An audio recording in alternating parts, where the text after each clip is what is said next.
Hello, friends. Did you know that nearly 80% of those who watch my videos aren't subscribed? If you enjoy the content, I'd truly appreciate it if you hit that subscribe button. It helps a lot. Also, don't forget to leave a like and share your thoughts in the comments. Your interaction not only supports the channel's growth, but also helps these stories reach more people. Thank you all for being here. By the way, where are you watching from? Let me know in the comments. I ease the cruiser onto County Road 17, eyes scanning the mirror for any glint of movement beyond the yellowed edge of my headlights. The hum of the engine is the only company I've got at 12:03 a.m. Just me, the worn fabric of my seat, and the low pulse of the dash lights. My name's Deputy Mark Dalton, and I've spent 19 years running these back roads on nights just like this one. Tonight, though, something's off in the air, like the dark out there is clinging to me through the windshield, dragging at my chest. A half-mile up ahead, the asphalt dips, and I catch the faintest scrape of gravel on old barn boards. Greystone Farm, 4 miles west, silent since the Hendricks moved out last autumn. Their porch light still burns, though. Someone's been here. I thumb the radio. Unit 45, I'm approaching Greystone.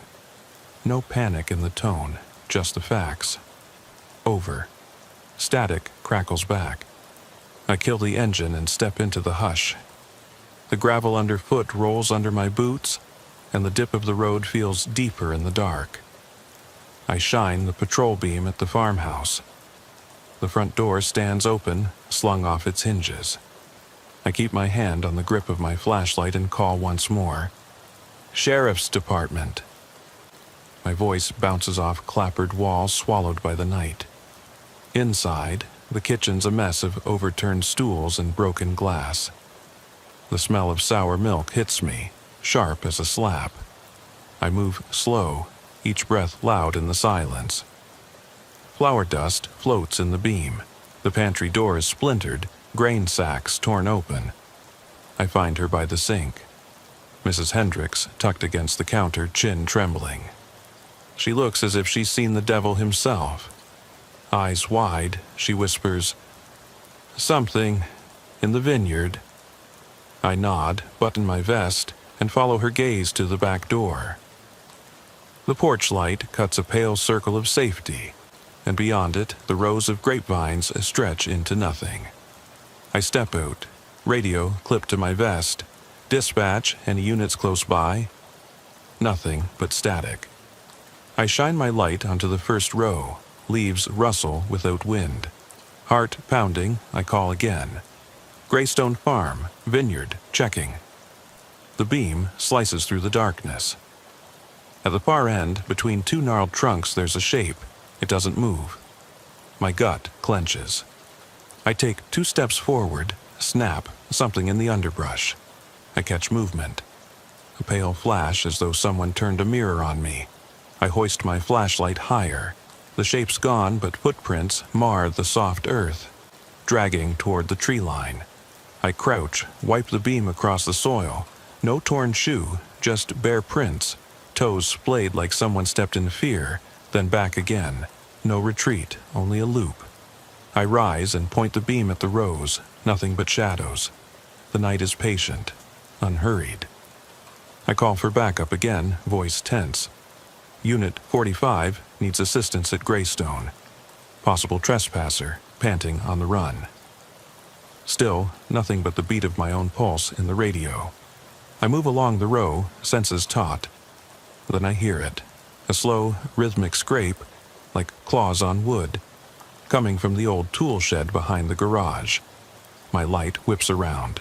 The shed door is ajar. Splinters rain at my feet. I draw my weapon, every muscle coiled. I step inside. Rust and old tools line the walls. Cobwebs drape a workbench. And there, slumped against a shelf, is Mr. Hendricks' leather work jacket, draped over something low and still. I can't make it out in the half-light. My radio sputters, static, then a fragment. On my way. I push the jacket aside. Nothing alive. Just a mound of dirt and a single vine twisted into the shape of a noose.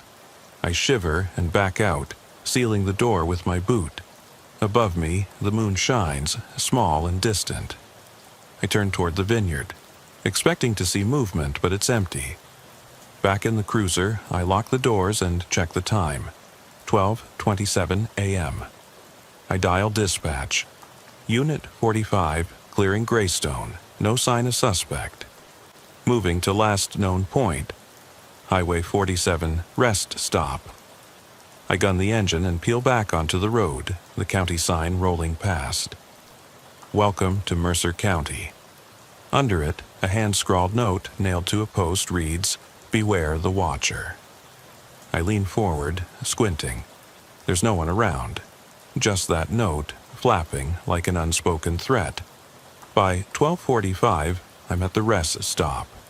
The lone gas pump stands under a flickering sodium lamp. A big rig idles at an odd angle, tail lights dull. I approach, caution in every step. The driver's doors open. Inside, the man's hunched over the wheel, eyes wide and fixed on the mirror. He's breathing hard, sweat beading on his forehead even though the night's cool. "Deputy," he rasps, voice cracking. "There's something under my truck." Eyes watching me. I shine my light beneath the rig. Nothing but metal and oil stains. My radio crackles. "Unit responding. E to 10. I look back at the driver. He's gone pale. "Sir, step back. I'm going to check under." He jerks his head toward the restroom. I heard it, inside. The restroom's concrete door hangs open. Inside, my beam finds nothing but tile and shadows, but the faintest scrape tracks along the floor, circling the stall. I crouch and follow it. The marks lead back out, disappearing into the gravel. I stand, heart thumping. The rig engine revs and I flinch, thinking something's crawling out. Instead, the driver jumps in, slams the door, and peels out into the night, leaving brake lights fading in my mirror. I'm alone again. I call dispatch, Unit 45. Truck departed without incident. Unsettling circumstances, I'm staying until sunrise. The radio is silent. I thumb the siren off, leave the cruiser at idle, and step to the edge of the lot. The sound of cicadas drifts from the nearby pines. No wind, but the leaves whisper. I strain to hear any other noise. Footsteps, breathing, anything that shouldn't be there.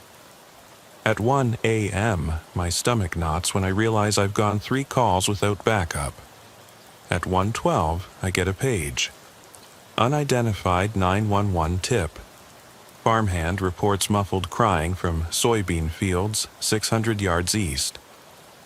I grit my teeth, shine my flashlight across the flat stretch. Not a soul in sight. But footprints press into the damp soil, waiting in circles around one spot, then vanishing toward the road. I return to the cruiser for gloves and baggies. Evidence, protocol, paperwork.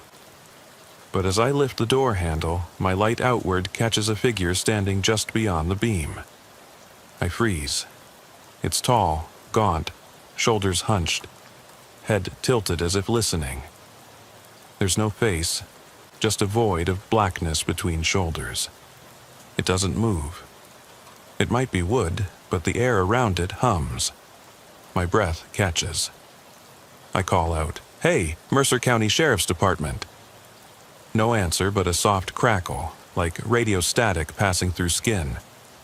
I fire one warning shot above its head. The night echoes.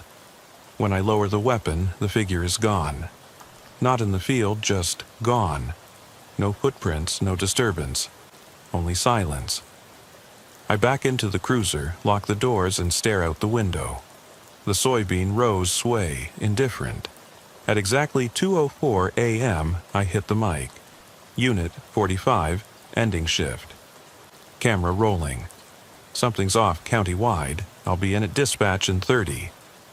Sunrise comes too late, but as first light seeps across the horizon, painting the fields gold, I keep one eye on the pines where that shape stood. And I swear, I still see it in my rear view. Thin silhouette perched at the edge of night, watching until the sun bleeds it back into shadow. The rising sun does nothing to clear the fog clinging to my mind as I roll off County Road 17 onto the cold concrete of the dispatch lot. I shut off the engine, but leave the dome light glowing, bathing the cab in pale yellow.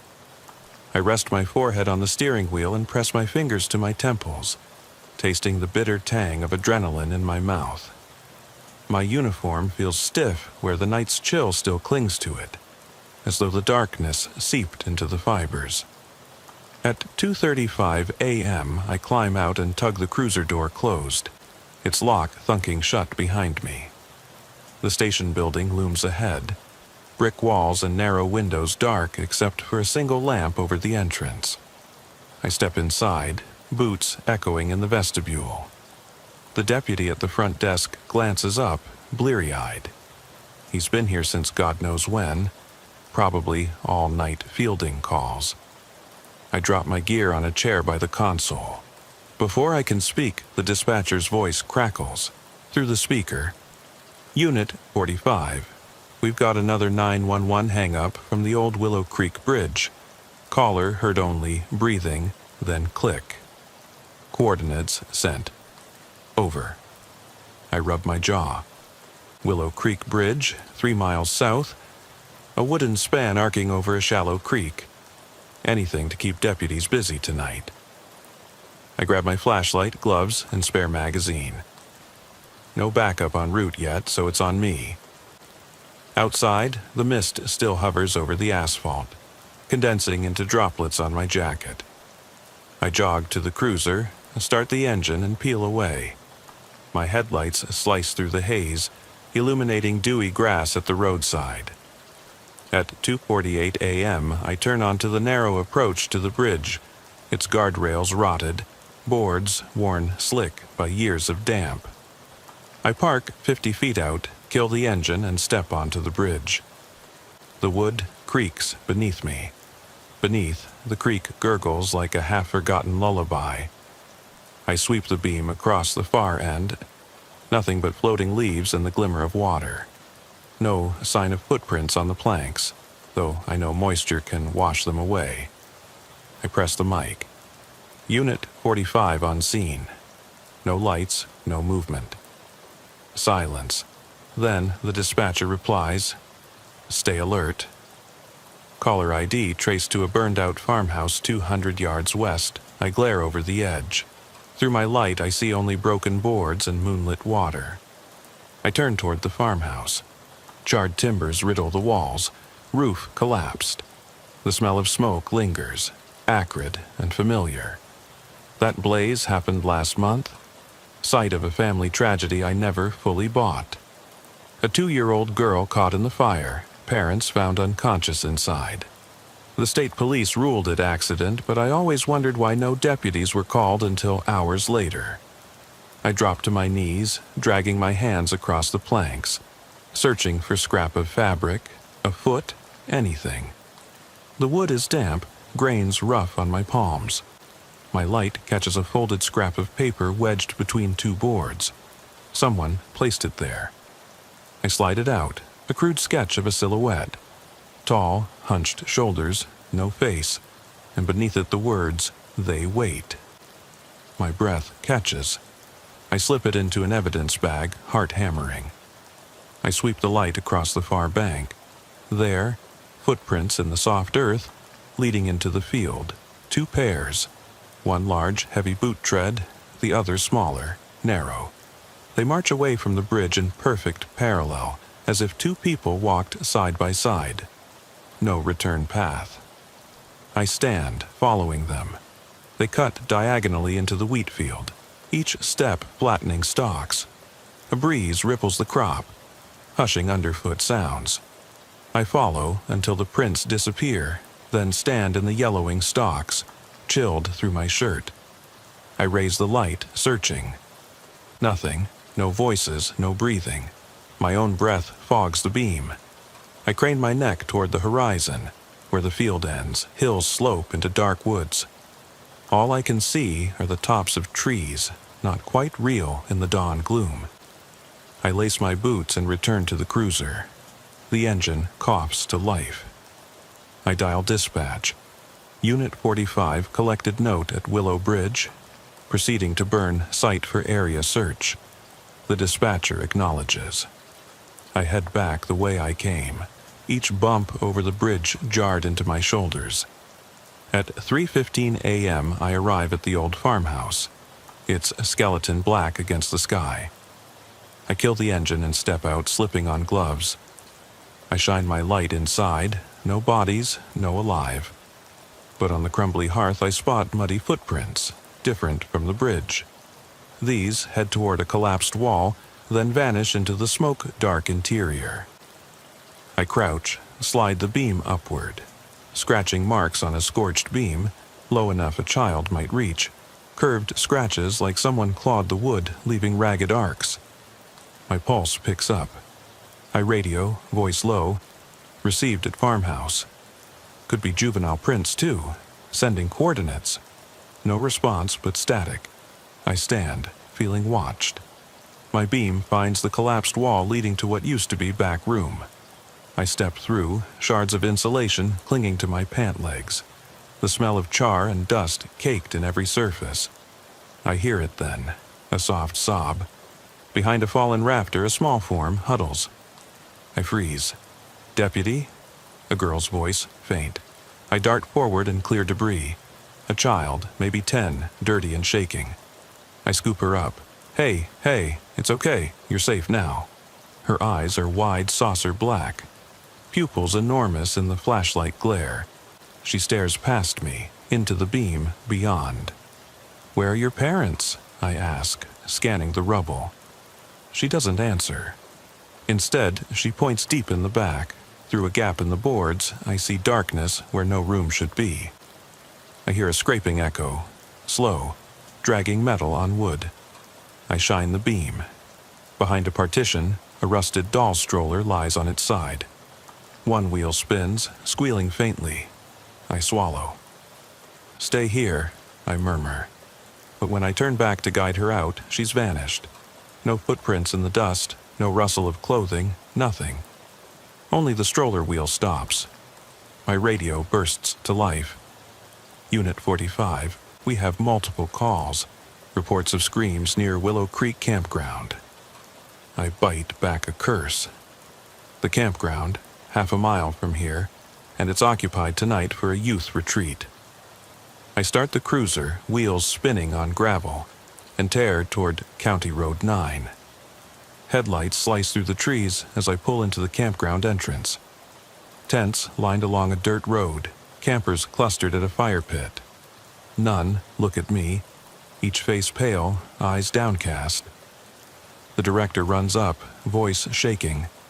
Deputy, we heard crying, like a little girl, then laughter. It came from the woods. He points between tents to the tree line. My flashlight beam finds broken branches, footprints leaving the fire circle toward a stand of pines. I press in, moving quickly, foliage snapping. Branches whip my face. The smell of pine sap heavy, suffocating. The track forks. One path to deeper woods, the other toward an old ranger station abandoned years ago. I choose the station, heart pounding. Its door hangs crooked. I swing it open. Inside, dusty tables, a toppled folding chair. My beam catches a small handprint on the wall, a child-sized palm smudged in what looks like soot. I reach to touch it. It flakes away under my glove. Behind me, a snork of gravel. I spin. Footprints lead back out. I follow, back to the campsite clearing. Campers huddle around me, fear etched on their faces. No child, no laughter. Only the echo of silent sobs and distant scrape of metal. I radio dispatch, Unit 45, campground clear. No sign of child, recommend check on all units. Something's moving through Mercer County tonight. Silence follows. I look at the mist rising from the campfire embers, orange glow fading. At 4:12 a.m., I kill the cruiser in the camp loop and lean back, fatigue flattening every muscle. Dawn's pink smear grows along the sky, but I feel colder than ever. Behind me, the campers stir, voices hushed, but out there, among the fields, the burnt farmhouse, the vineyard, the bridge, something waits. It's slipped unchallenged through every scene, leaving signs but no answers. I slip the radio from my vest and hold it close. Central, this is Unit 45. I'm ending shift. I've got evidence. Note at Greystone, footprints, the note at the bridge, the farmhouse scars, the missing girl. Keep every unit on standby. We're dealing with something real, and it's not done with us. I thumb off the mic. Sun breaks the horizon, pale and hesitant, turning dew to glinting beads. I sit, watching the sky lighten, thinking of Mrs. Hendrick's eyes, the trucker's panicked stare, the girl who vanished, the campers who heard laughter. 6 scenes, one night, and each leaves me with more questions than answers. I rest my cheek against the window and close my eyes only for a second. But I swear I feel breath on my ear, and a whisper slides across my thoughts. We watch. I press my boot against the cruiser's door, sliding back into the field behind the campers' tents. The ground is soft here, trampled by hurried feet and dew, perfect for leaving prints, though none show for the child or the thing that stalked Greystone, the bridge, the farmhouse. My breath puffs before me in the half-light as I push deeper into the pines at 4:25 a.m. The forest hush is uncanny. No bird song yet, just my boots sinking into loam and the snap of a broken twig somewhere ahead. I sweep my light side to side, catching glimpses of mottled trunks, moss dangling like wispy hair. My own radio crackles. Unit 45, status? I tap the mic. Searching woods, no visual. Static. I follow a path of flattened ferns that angles toward a low ridge where the undergrowth thins. There, half buried in leaf mold, I find a child's shoe, pink canvas, scuffed, the left one, sole peeling. My stomach lurches. I bag it, marking the location on my GPS. Then I see more. A scrap of fabric, blue denim, maybe from jeans, caught on a root, torn. No other clues. Up the ridge, I crest a knoll and spot, through the wavering pine trunks, a slanted roof. The old ranger station's radio tower toppled. Sunlight pools around it, weak but growing. I jog down the slope, careful not to slip on the damp roots. When I reach the station door, I remember. Someone told me years ago the place was scrapped after a deputy vanished on a similar tip. They never found him. Inside, the cavernous room smells of mildew and rust. A broken cot leans against a wall, spring wire poking through tattered vinyl. Papers litter the floor, yellowed logs of weather readings, temperature, barometric pressure, nothing about missing children. I sweep the floor, tiny handprints in dust, as if someone crawled here. They end at a toppled desk. When I push the desk aside, I find a narrow hatch in the floor. My heart tremors. I flick on a headlamp, unsnap the hatch, and peer into darkness. Down 3 rungs of slick metal ladder, the beam falls on a concrete pit. At its center, a ring of smeared footprints, adult, boot size, circling like a ritual. No signs of struggle. No child size. Prints only, sets looping as if someone paced, waiting. I radio dispatch. Unit 45, Ranger Station hatch, found subterranean pit. No victim, circular prints. I pause. Suggest K9 team, possible subterranean access. A pause of static, then copy. I don gloves and ease down into the pit. My boot hits cold concrete. The headlamp picks out damp walls streaked with mineral residue, the same stain I've seen on the hidden cave walls at Hidden Valley in 2002. My pulse spikes. Across the floor, I see a scrawl on the wall. Watch the watchers. The letters are smeared, half erased, as if someone tried to remove them. A sudden clatter, metal on concrete from above. I swing my beam up, the hatch is closing. I lunge, catching one edge, fingers slipping on damp metal. I yank it up, gasping for breath, and climb out, vaulting back into the main room. I slam the hatch shut behind me and lock it with a bolt. My breath thunders in my ears as I radio. Unit 45, secure hatch. I'm en route back to station. I sprint out, the station door banging behind me, and don't stop until I'm back at my cruiser. I slide in, lock up, and stare at the station through the windshield. Its windows reflect the dawn, pink and false. At 4:47 a.m., I pull away, each bump over the knotted road rattling my teeth. My radio crackles with distant chatter, units responding to a new call. Unit 12, possible disturbance at Mercer County Fairgrounds.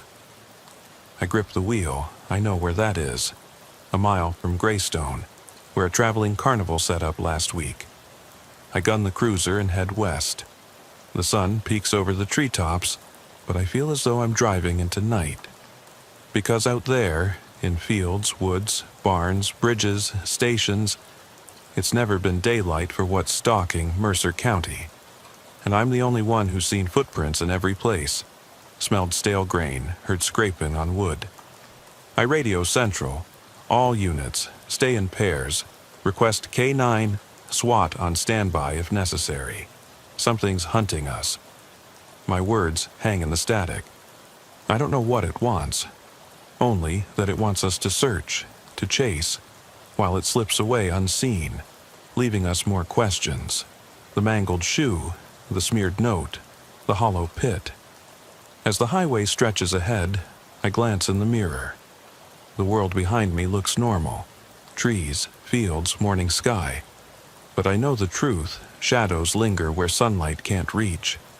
And whatever is out there already owns the dark. I gun the cruiser through the thinning tree line, tires munching gravel as dawn's first light slants through ragged pines.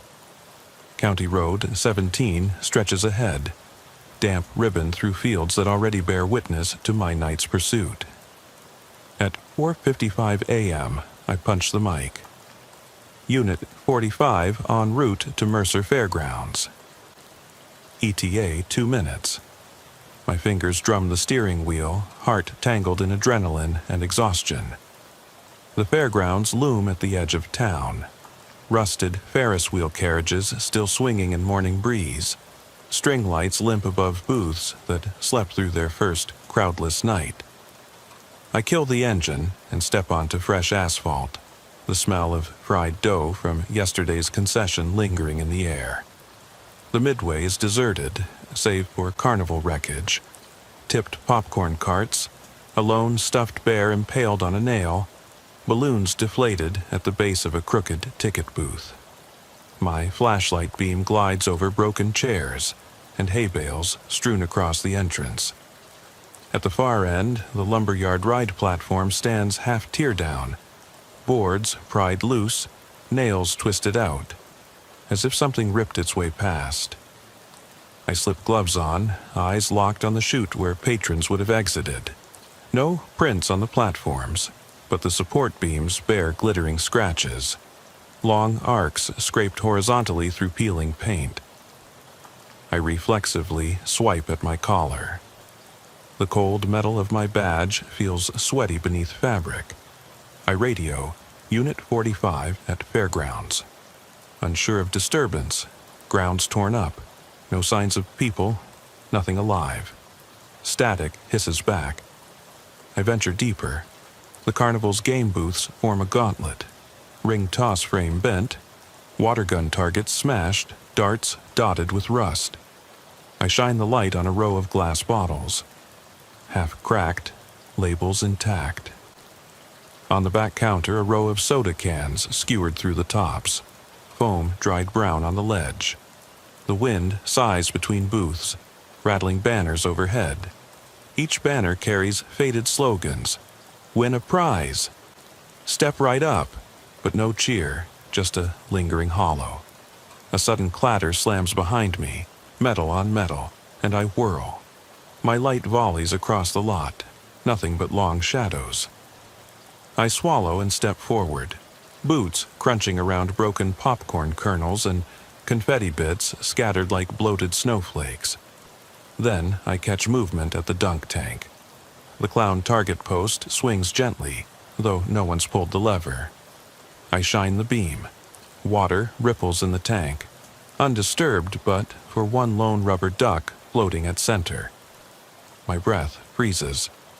I step closer.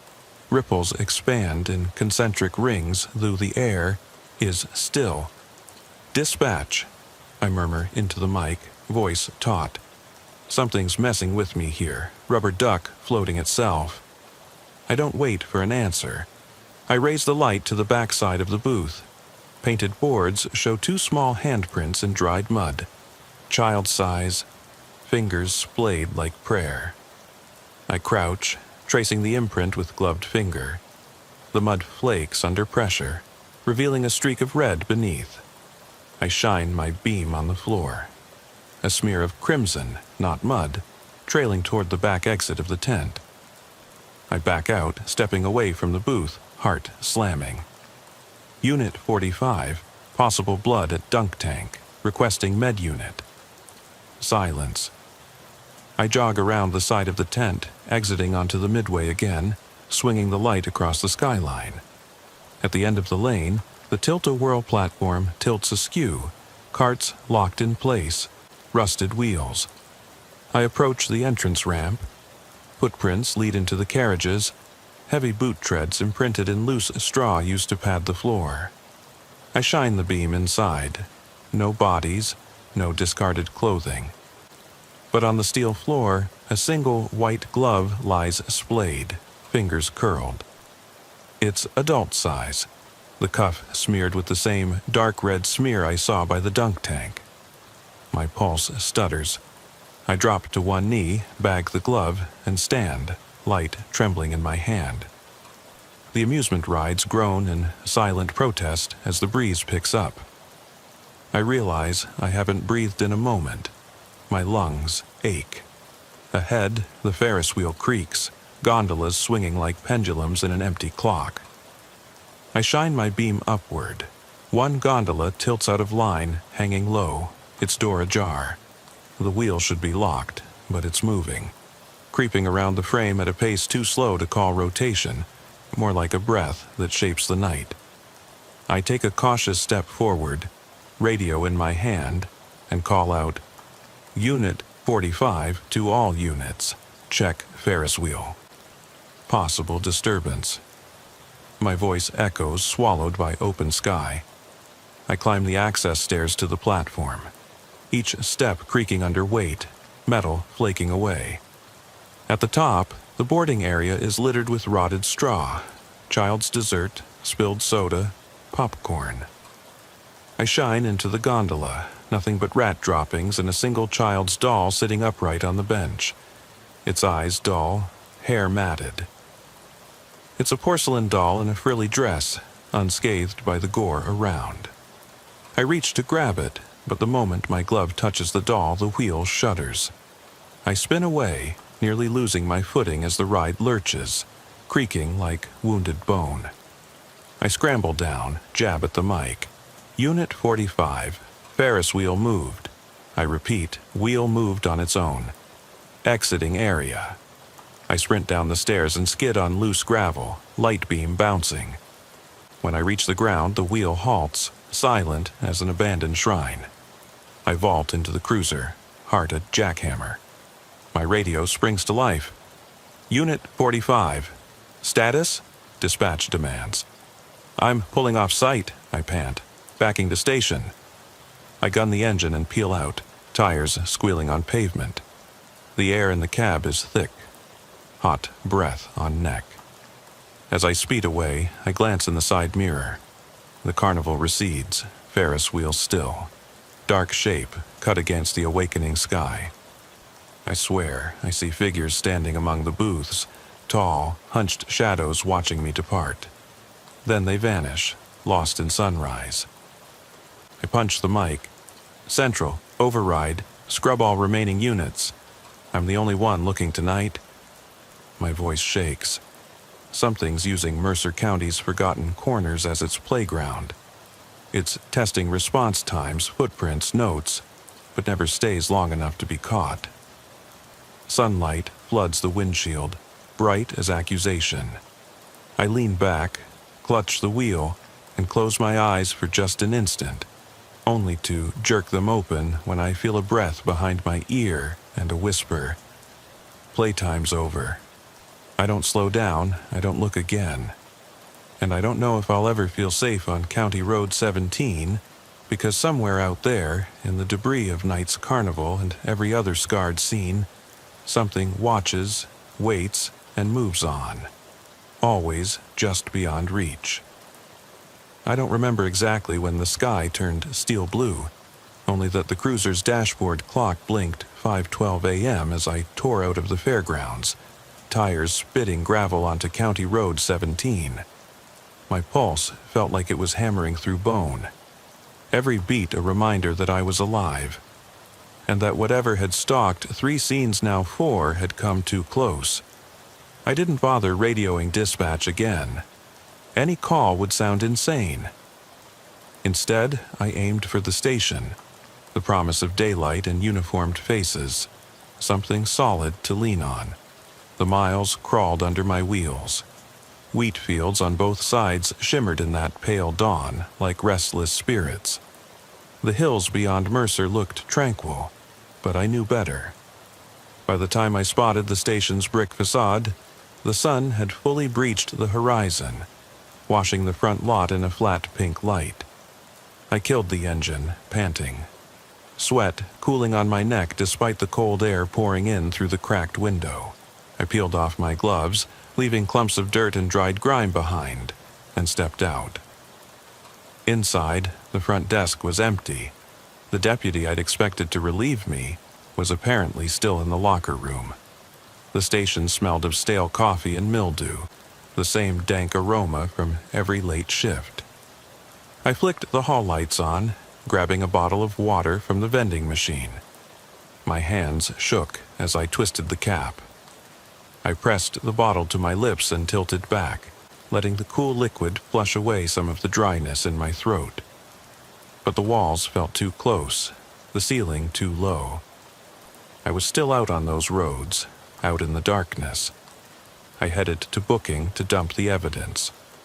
3 bags, the pink shoe, the denim scrap, the doll, and slipped them through the little slot.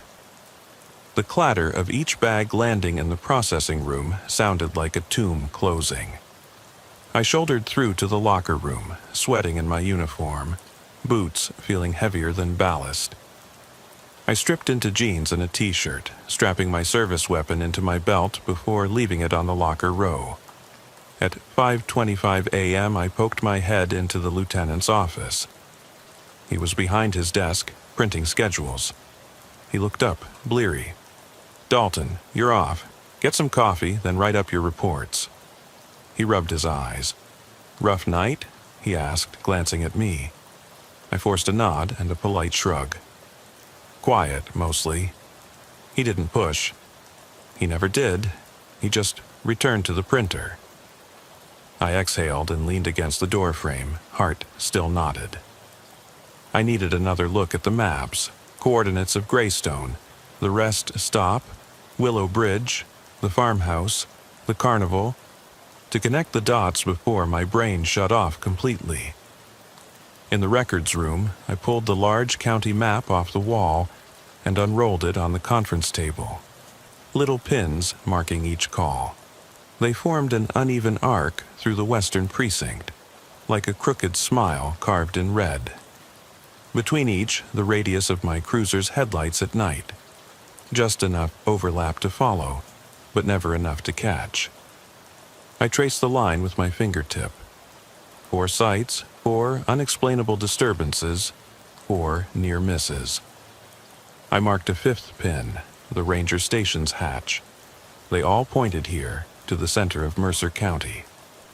I scrubbed my face at the sink, watching tired eyes glare back at me in the mirror.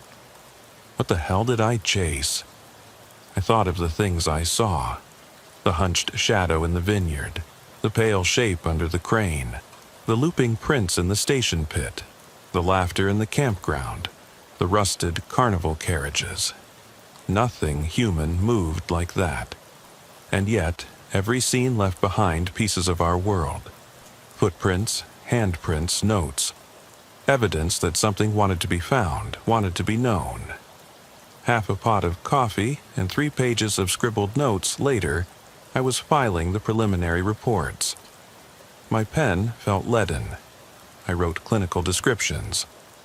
Subject described as tall, hunched, voided, or featureless face. Prints observed in multiple substrates. Pattern inconsistent with known footwear. Handwriting on charred boards. Watch the watchers.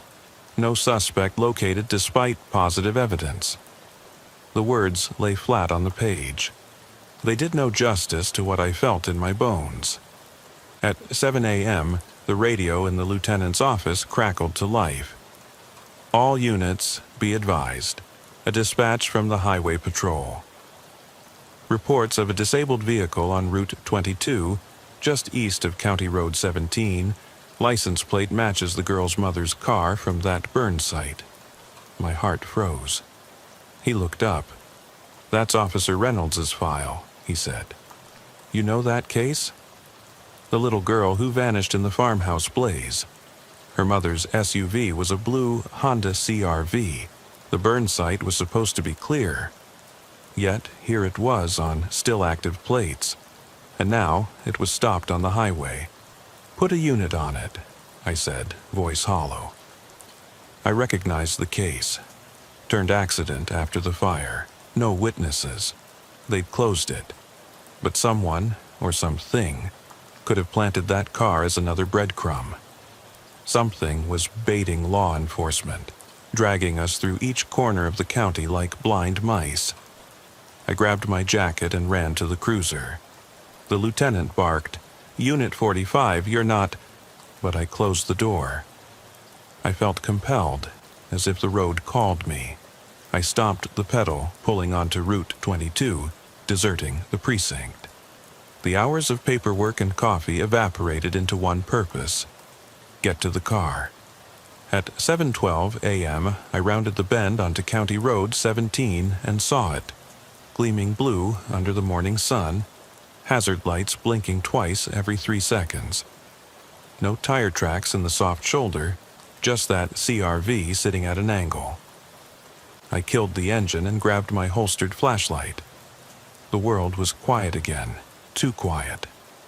I approached slowly, every step measured. I raised the light under the hood. The engine was cold. I eased toward the driver's door. No windows were down. I tapped on the glass. No one. I tried the handle. It yielded. I swung it open. The interior was immaculate. No debris, no blood, no fingerprints except my own when I touched the steering wheel. I shone the flashlight on the passenger seat and froze. There, propped upright by a fresh donuts box, sat the girl's doll. Same porcelain in a frilly dress from the carnival's gondola. Its glass eyes stared at me, unblinking. And tucked under its arm was a folded photograph. Me, at the station doorstep, taken last night. I recognized the angle, my cruiser in the background, keys in the ignition, and my hand frozen mid-turn on the door handle. My breath hitched. I stepped back, heart pounding. I scanned the back seat. Nothing. No sign of a person, no note except that photo. I squinted at the doll's porcelain grin. A fine crack fractured its cheek, blinking silver in the beam. The doll's head tilted, as though somehow responding to my presence. My radio crackled low. Unit 45. What's your 20? I swallowed. I lifted the photograph and held it against the light. On the back was scrawled, in the same half-erased letters, "Always watching." Sirens wailed miles away, other units converging on the call. I stood alone, morning chill crawling into my spine, realizing I'd been lured here. And they knew me well enough to photograph me at the station. Not an animal, not a random shadow. Something intentional, something patient. I dropped the photo to the dirt and stepped back, radio in hand, voice trembling. "Dispatch, this is Unit 45. There's a doll, a photo. The subject's been inside my cruiser." My words slurred, disbelief creeping through my tone. "Send backup, and someone, bring gloves." I turned away for just a breath, and when I glanced back, the CRV was gone. The road behind me lay empty, no tire tracks, no tracks at all. Only the doll sat on the pavement, porcelain eyes catching the first light, grinning up at me. I knelt and reached out, fingers brushing its cracked cheek. It was cold to the touch, heart-shaped crack deepening under pressure. Then, instead of the handle, I felt something warm. A gentle breath against my ear, a whisper curling through the dawn air. "We're not done with you." I don't know how long I stood there, clutching that porcelain doll, and the photograph scrawled with those final words. Always watching. Sirens climbed the distance, lights pulsing through the morning haze, but their urgency felt muted, as though I was hearing them through a thick pane of glass. My legs trembled beneath me, the pavement rippling with every thump of my heart. I slid the doll into my jacket pocket and dropped the photograph into my other, careful not to crease the brittle paper. Then I rifled in my cargo pocket for my phone and dialed dispatch in one motion. By the time I holstered the phone, 2 patrol cars had rolled alongside the abandoned CRV. Deputy Morales jumped out of her cruiser, eyes wide at the sight of that doll in my hand. "Deputy Dalton," she said, voice catching. "Is that—" She didn't finish. She didn't need to. The doll's cracked smile was testament enough to the night's impossible madness. As backup fanned out, I called over my shoulder, "Secure the vehicle. Preserve prints. I want CSI out here immediately." My radio barked coordinates. Someone called for gloves. Someone else requested a forensics unit. Everything slid into motion with mechanical efficiency. But I felt detached, like I was watching a slow-motion replay of myself giving orders. Except in this replay, I was the only one who knew what playing really meant.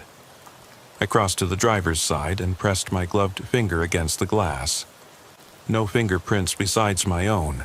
No print of a child's hand. No sign that anyone other than me had opened that door. I tapped on the hood.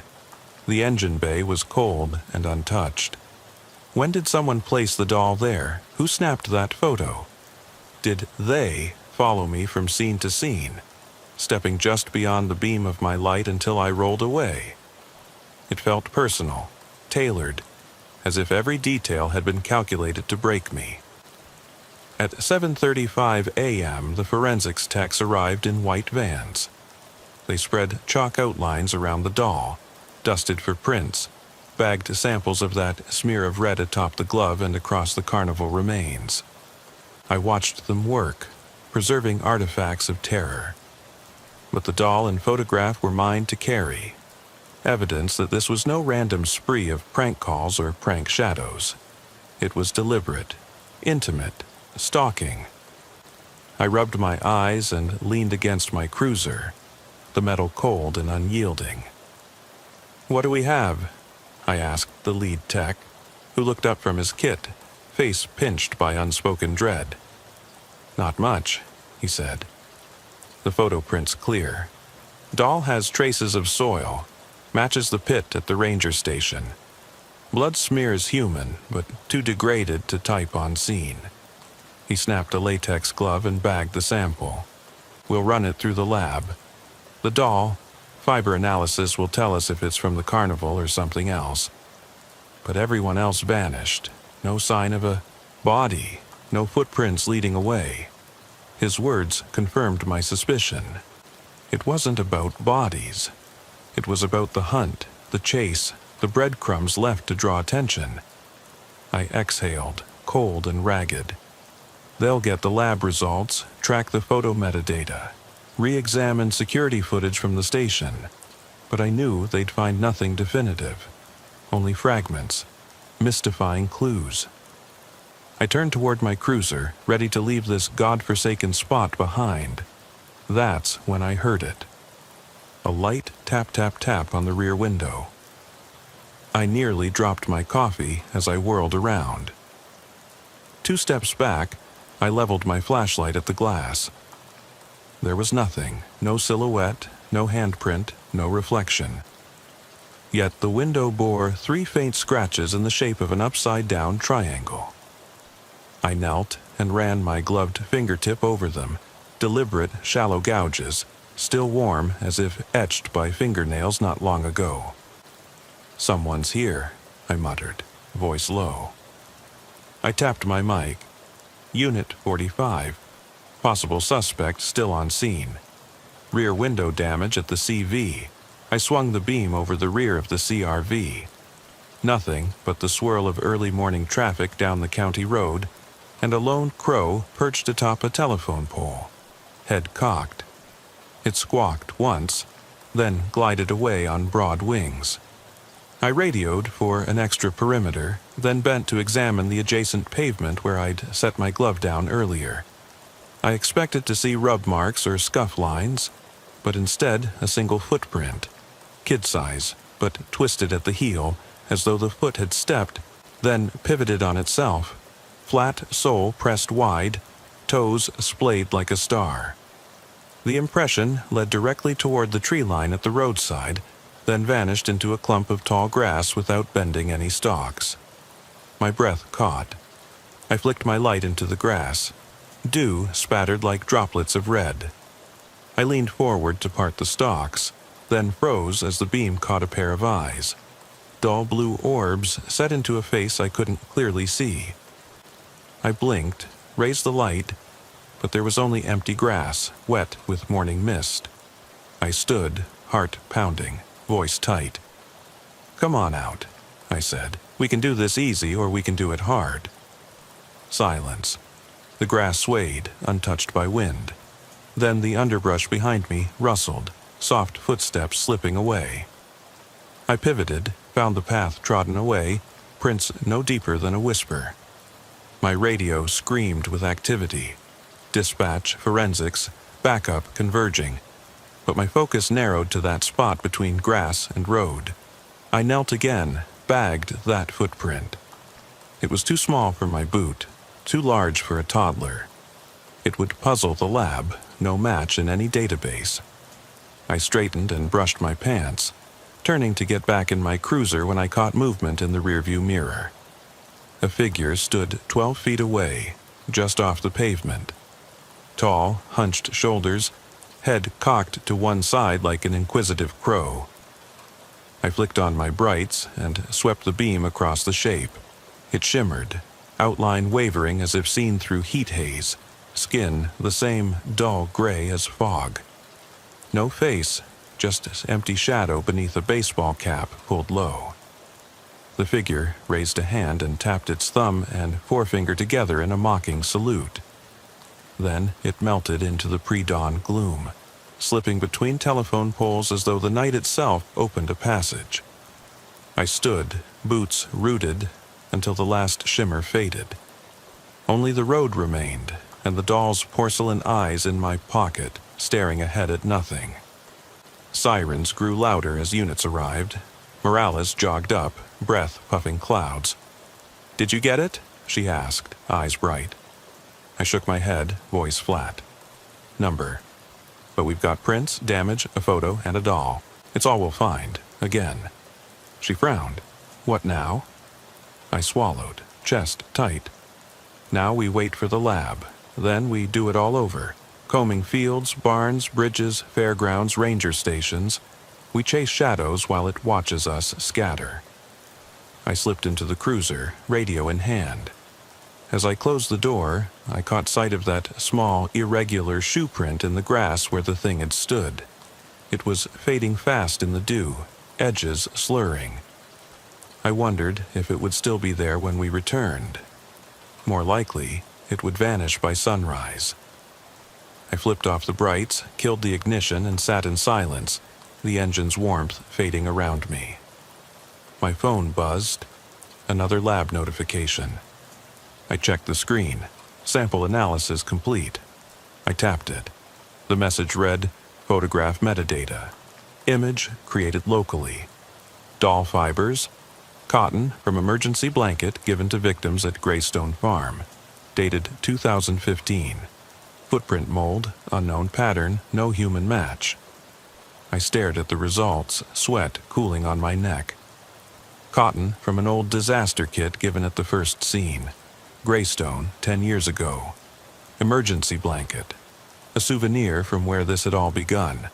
The doll fibers, the hatched print, the smile on porcelain, the twisted footprint, the note on the photograph.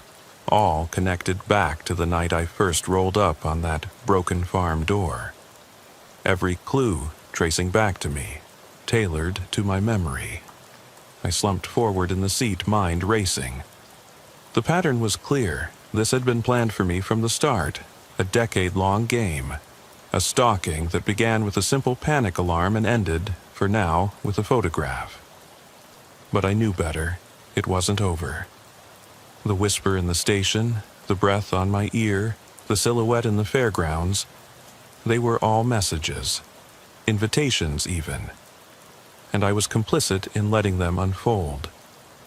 I cast a final glance at the street through the windshield. Empty, neat, betraying no hint of what crept in darkness.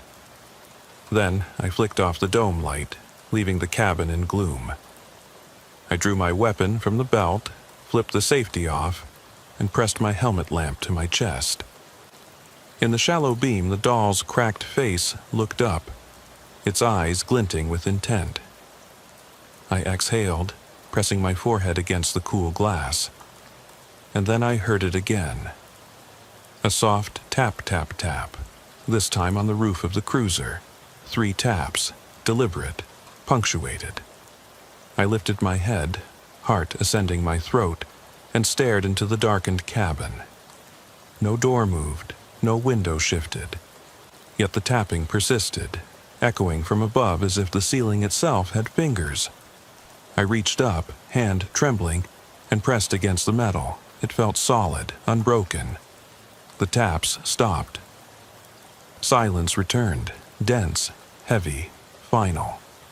I stayed like that for what felt like an eternity, palm pressed against steel, listening for the next move. But all I heard was my own ragged breathing and the faint hum of civilization beyond Mercer County's fringe. Then, without warning, the dome light flicked on, and I knew I would never sleep again. I eased into the driver's seat in the empty parking lot behind the precinct, the dawn squeezing weak light through the windshield. My uniform is stained with ash from the farmhouse and mud from the creek bed. My heart still pinches with the weight of everything I've seen. I slip the cracked doll onto the passenger seat, its porcelain cheek catching a sliver of pale sun. For a moment, the world feels ordinary. Traffic on Main Street, coffee brewing in the dispatcher's office, the distant hum of HVAC units on the roof. Then I catch a flicker in my rear view. A dark shape in the driver's side mirror, too tall to be a pedestrian, too still to be a living person. I flick my head left, but there's nothing but the empty lot. I plant both feet on the pavement and exit the cruiser. My boots crunch on gravel as I circle the vehicle, flashlight in hand. The doll's empty eye socket seems to follow me. On the roof of the car, 3 grooves cut into the paint. Long scratches gouge through to the metal, forming an impossible symbol, a spiral within a triangle. I crouch, tracing the etchings with my fingertips. They're warm still, like someone just carved them. My breathing catches. Backing away, I slide into the cruiser and lock the doors. At 8:15 a.m., I kill the engine and unclip my radio. Unit 45 to dispatch, I murmur. I have evidence, scratches on the vehicle roof, a spiral triangle symbol. I'm heading to Greystone Farm for another sweep. I don't wait for acknowledgement. I already know there will be no cautionary voices on the mic. They've rehearsed this. Every call, every note, every smear has steered me back here, to the first fracture in 2015. Greystone is where it began. I pull onto County Road 17, the road glinting wet from last night's dew. Wheat fields flick past my headlights, the stalks nodding as though in farewell. At the farm entrance, the wooden sign, Greystone Homestead, leans crooked. I kill the lights and slip out of the cruiser, leaving it on idle. The front gate yawns open. I step inside, the gravel crunching in my ears. The porch light has long given out. Only the weak dawn filters through broken panes. I sweep the beam across the yard.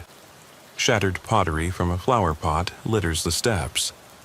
A rusted mailbox hangs from its post, door swinging on one hinge.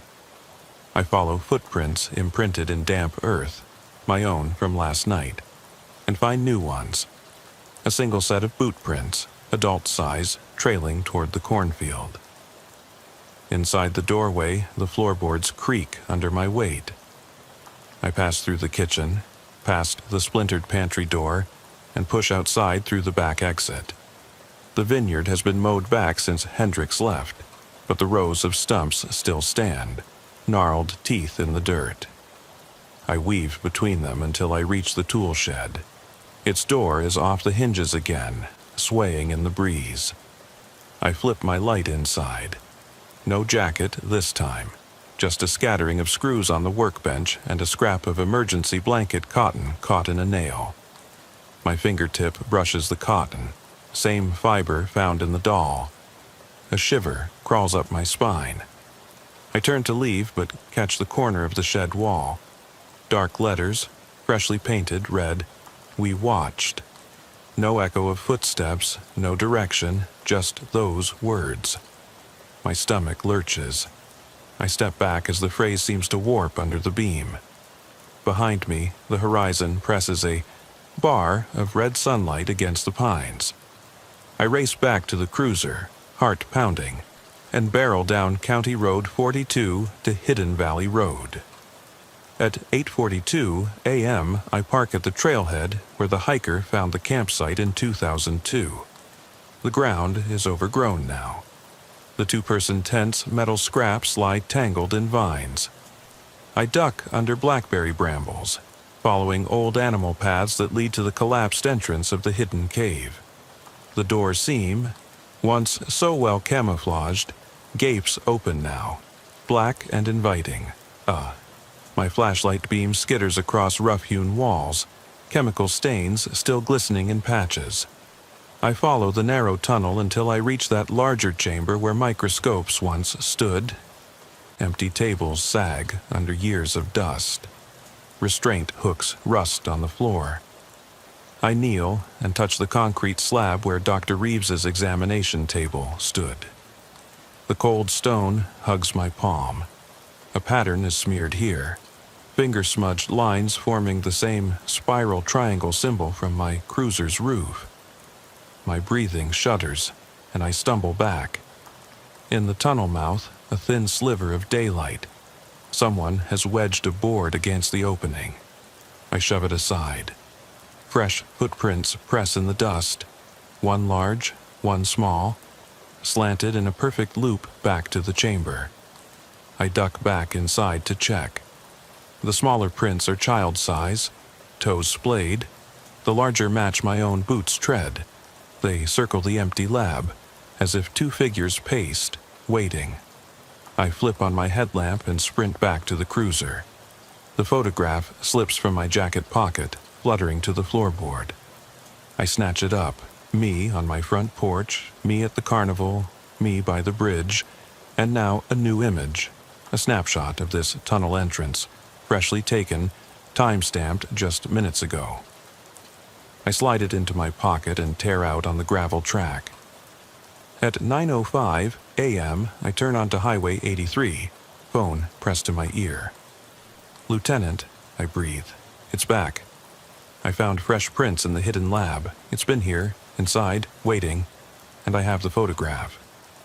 I pause, listening to his voice, calm but urgent. "Secure the cave, call state police, send me backup. I'll need all units on the ground." He concurs, and I switch off the radio.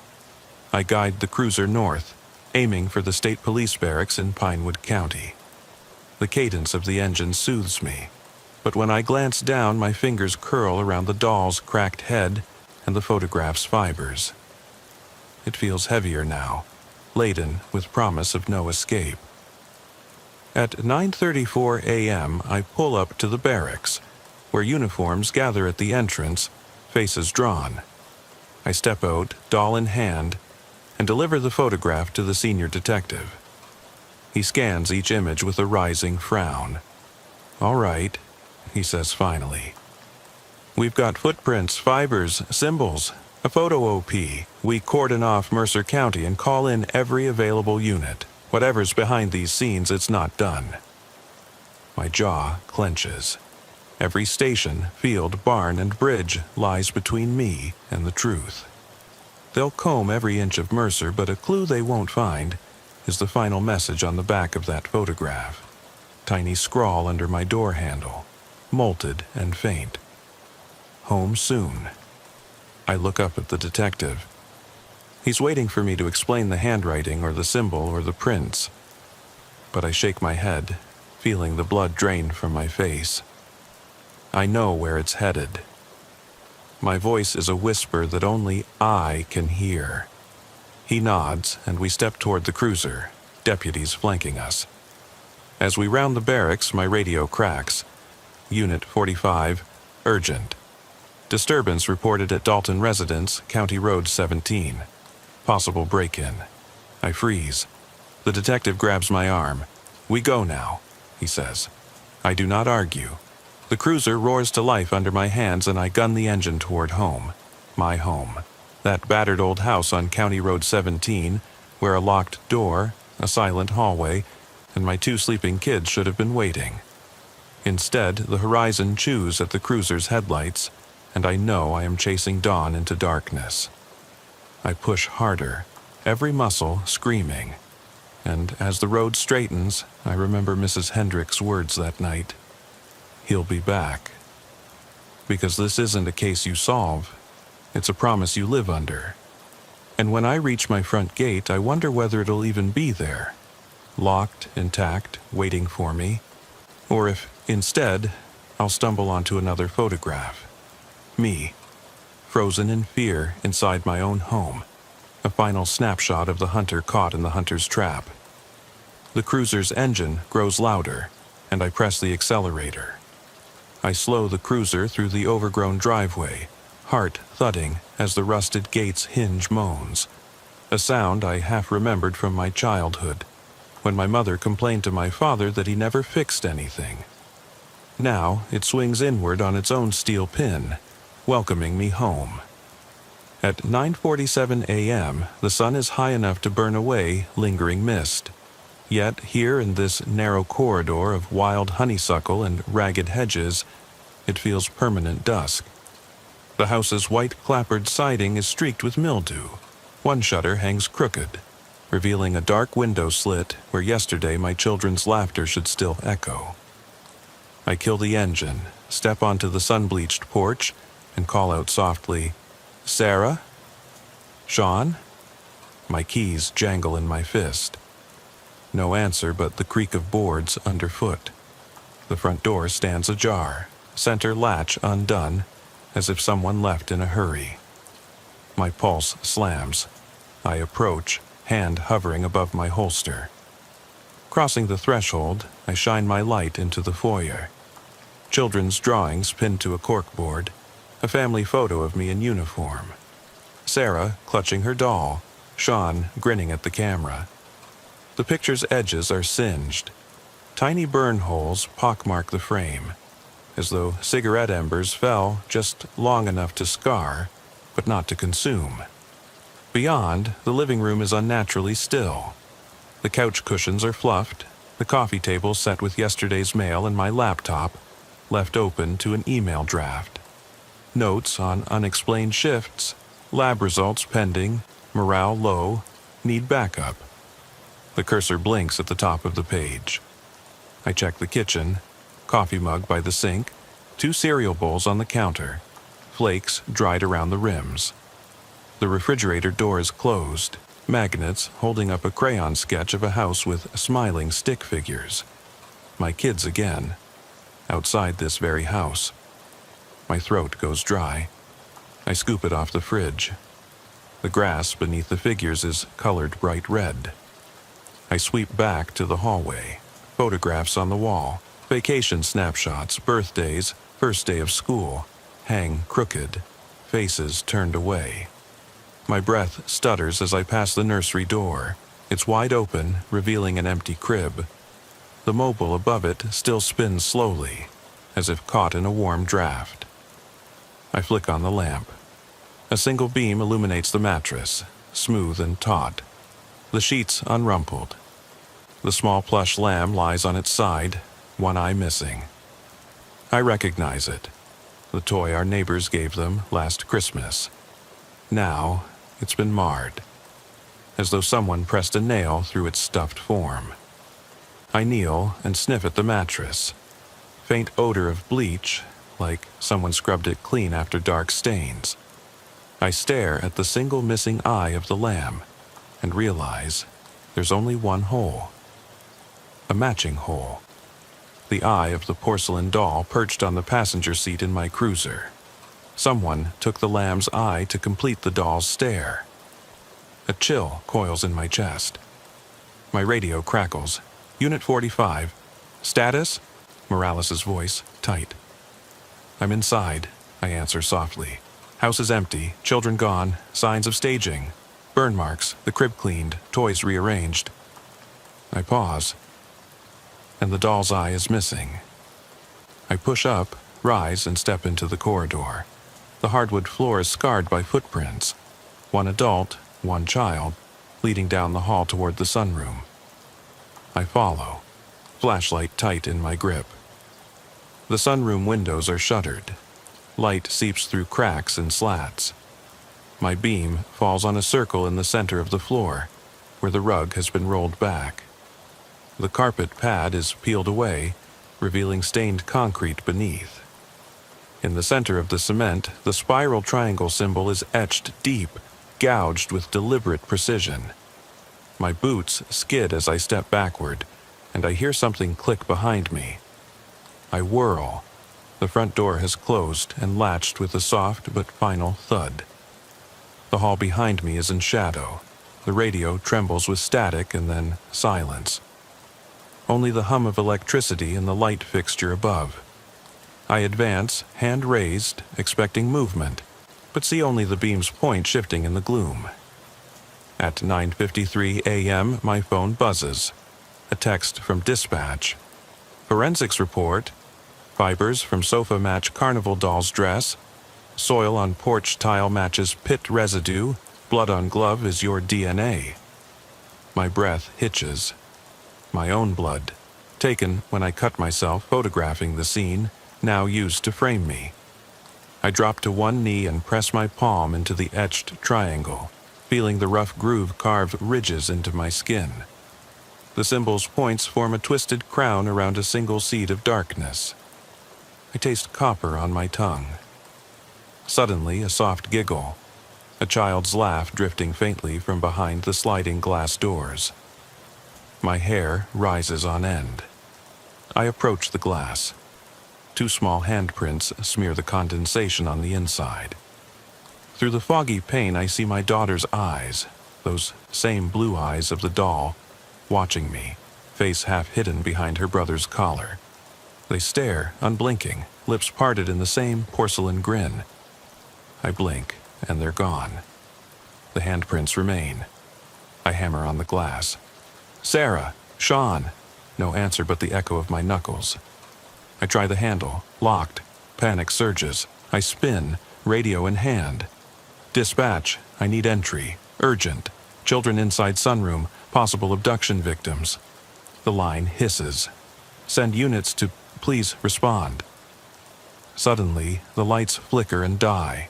The house plunges into an oppressive blackness. My flashlight beam fights inward, sweeping along walls lined with family portraits. Everyone's faces scratched out except mine and the kids. Their eyes, in each photo, are gouged circles. A cold whisper curls at my ear. "Don't look away." My head snaps around, but I see only darkness. The whisper repeats, "Don't look away."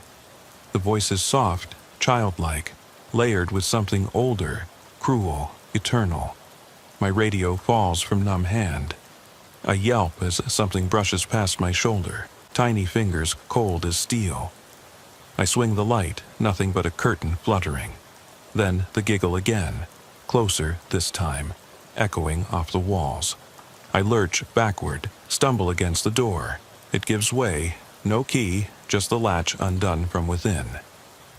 I burst through into the hallway, racing toward the front door. My boot collides with something soft on the floor. The lamb, minus its second eye, its fluffy body blood-spotted.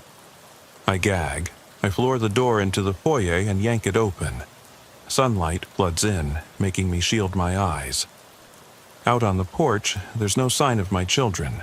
No footprints in the gravel.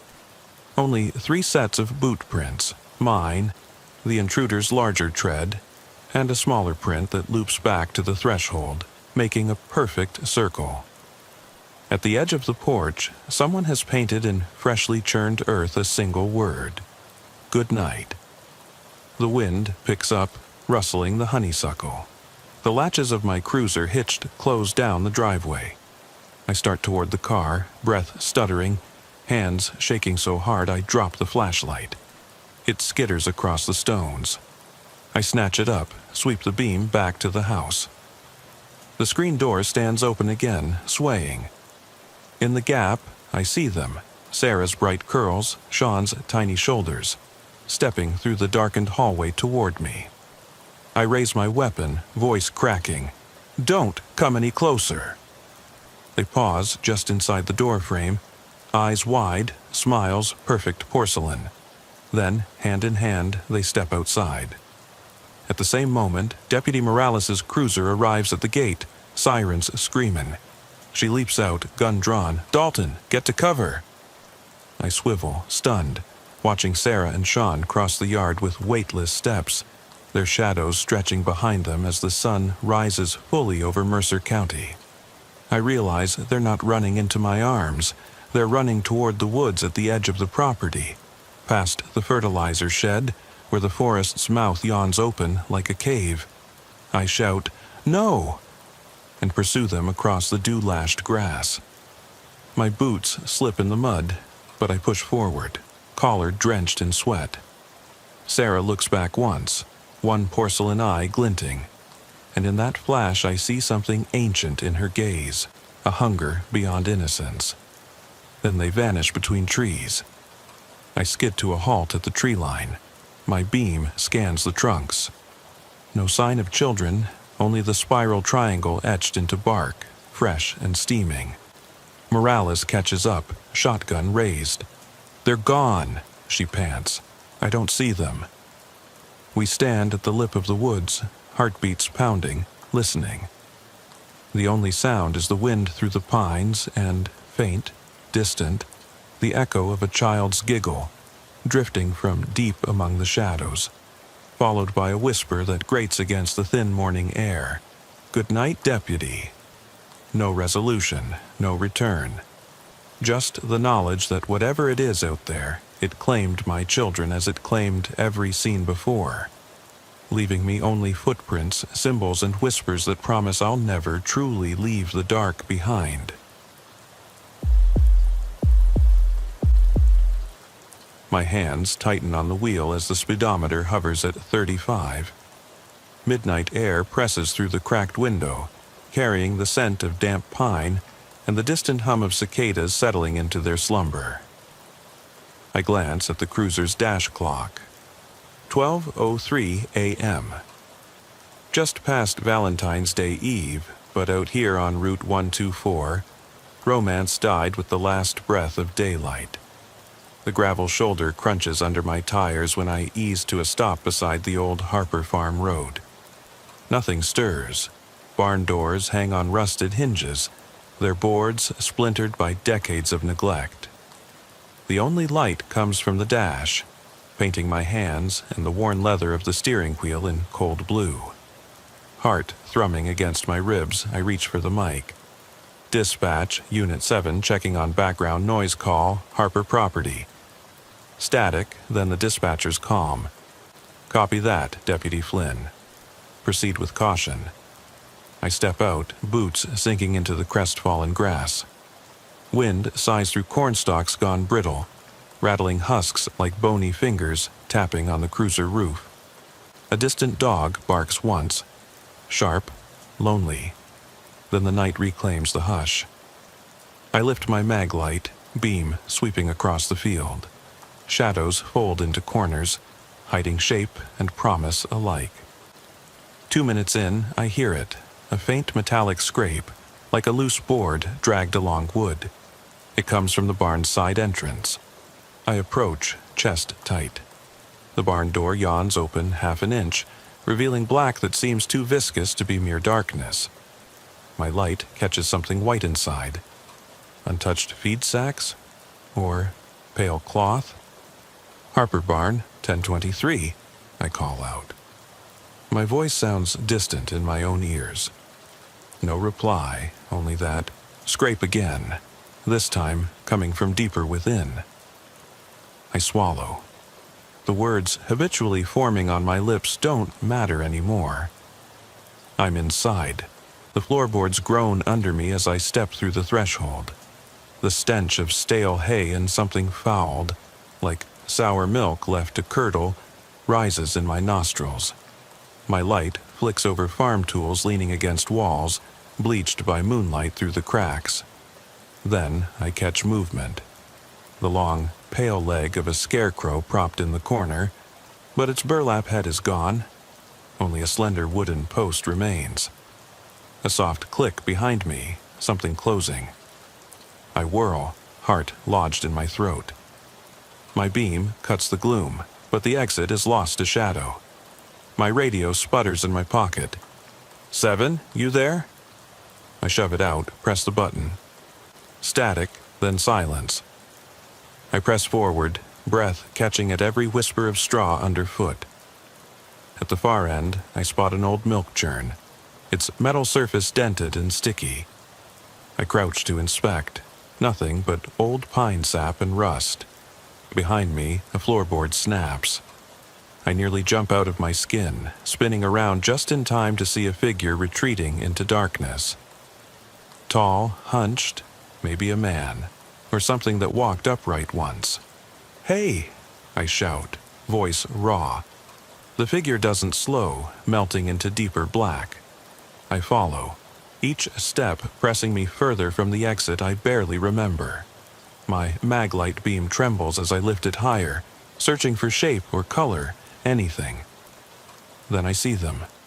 Footprints in the loose straw, too big for mine, too deliberate to be animal. They lead toward the hayloft ladder, its rungs rusted but intact. My pulse spikes. "Dispatch! Need backup at Harper Barn," I rasp, but the radio's dead again.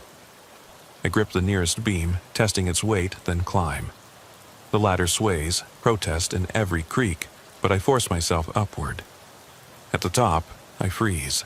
The loft is empty except for motes drifting in the beam. But across a narrow gap, I see the loft's far wall, a handprint smeared in something dark, elongated beyond human proportion. I swallow hard. My light catches the edges of a hatch overhead, rusted hinges beckoning. I reach up, palm against brittle wood. The hatch swings open more easily than it should, as if welcoming. A blast of colder air and the faintest echo of voices, or maybe the wind through the slats, drifts down. My breath plumes in the beam. Every instinct screams to climb down, but something else holds me. Curiosity, dread, or the stubborn need to see this through. I shove through the hatch and find myself on a narrow catwalk above the barn roof, standing between two looming silos. Below, I glimpse my cruiser's taillights glowing like fading embers. Beyond, the farmland stretches into oblivion. No sign of the figure. I step forward, each board hollow underfoot, until I hear it, the scrape again, now directly beneath me. I freeze mid-stride. Looking over my shoulder, I see nothing but sky and the battered silo door swinging on its own accord. The moon hides behind a swift cloud. For a heartbeat, the world holds its breath. Then from below, a soft thud, like something landing on wood. My heart hammers. I scramble back to the hatch, slipping on frayed wood. The beam falls, spinning crazily as I jolt into the barn floor below. Pain shoots up my leg, but I force myself upright. The exit hatch above slams shut with a finality that rattles the rafters. I back out of the barn, breath ragged, the radio's silence pressing on me. Outside, the wind slashes my face, urgency clawing at my calm. I leap into the cruiser, slam the door. The dash lights flicker once, then steady. I key the mic, voice harsh. Unit 7 en route back to station. No sign of suspect. As I peel away, a single hoof print in the mud by the barn entrance slows my heart. A horse?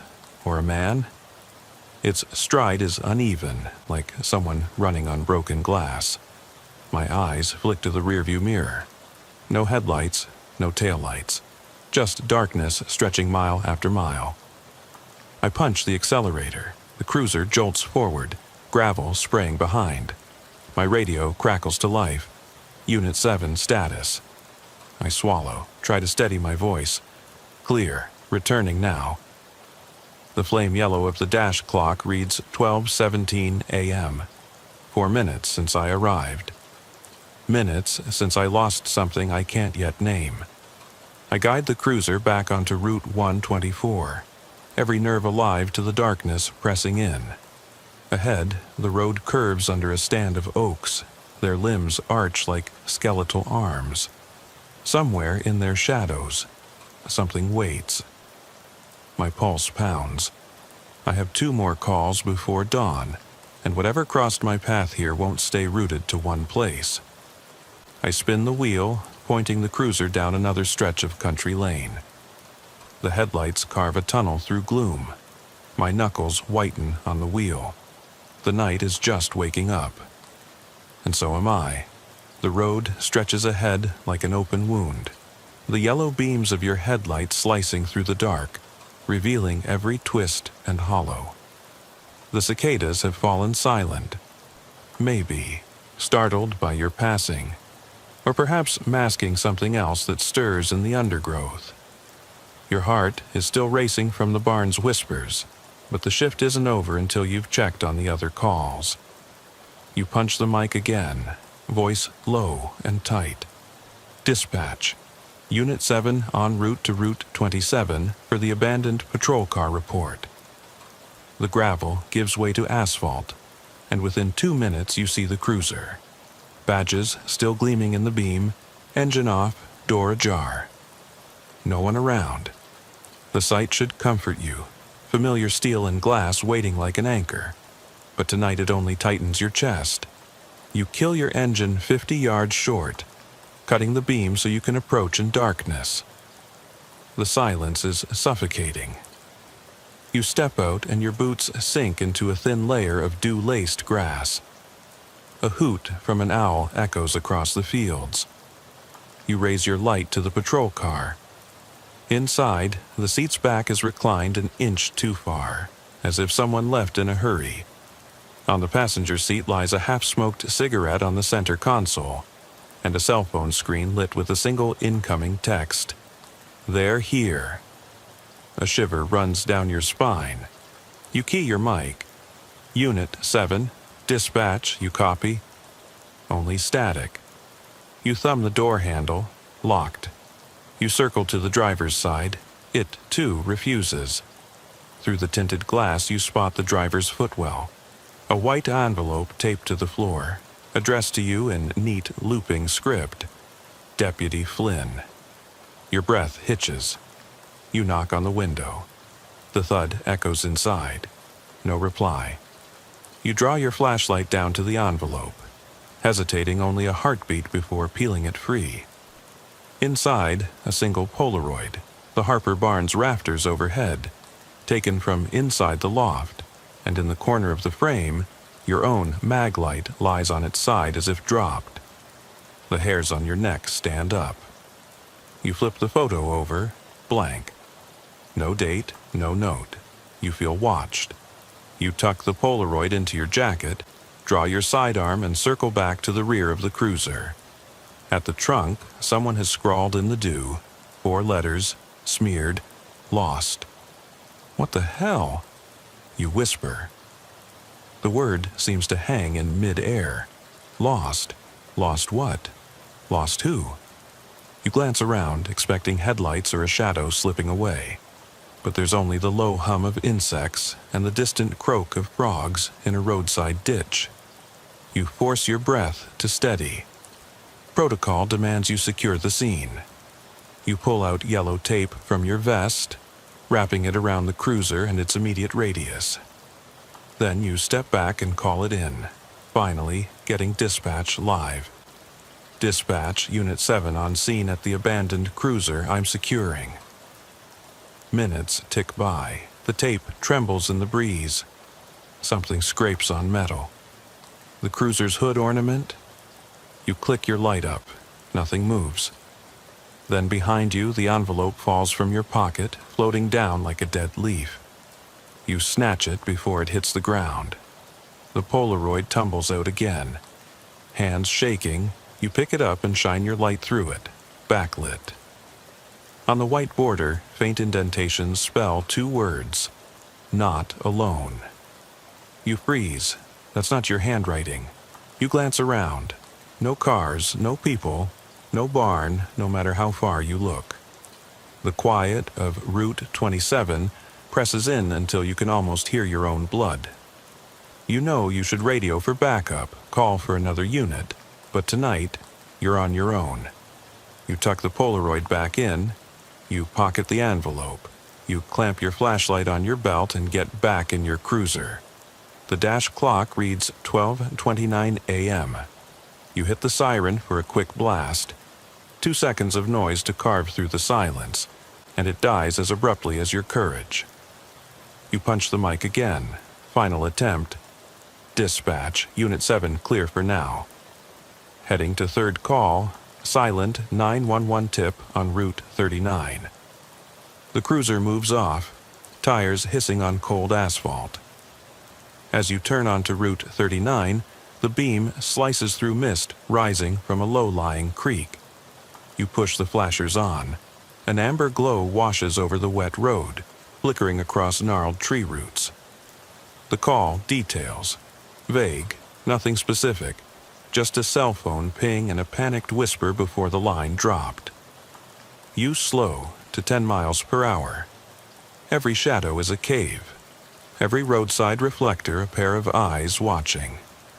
Up ahead, the road splits around a flooded ditch. On the left fork, you see the silhouette of another cruiser perched on the culvert. Tail lights off, engine cold. No tape this time, no Polaroid. Only the headlights of your own cruiser illuminating its hood and windshield. You coast up, silence curled around you like a blanket. You step out into mist, boots splashing shallow water. The other cruiser's door is wide, no tape needed. Inside, the driver's seat is empty, but taped to the steering wheel in the same looping script is a second envelope, this one bleached by dew. You lift it, peel it open, and inside is a folded piece of paper. Versos of a poem about lost souls wandering roads at night, seeking bodies to borrow. A tremor runs through you. The creek water laps at your boots as you recite the first line under your breath. They came for me on silent wheels. Behind you, the engine of the empty charger coughs, turns over once, then dies. You spin, hand on holster. No one here. You shove the poem into your jacket and return to your cruiser, mind racing. You fire it up, rub your eyes against the dew-beaded windshield. You watch the empty cruiser recede into the fog behind you, like a specter slipping back into the night. You tap your mic. Unit 7, dispatch, coming in hot on location. No visual on suspect, only static. You kill the flashers and floor it. The speedometer climbs 30, 40, 50, until the numbers blur. Your pulse matches the hum of the engine. Above you, a loose reflector swings on its bracket, clinking softly against the guardrail.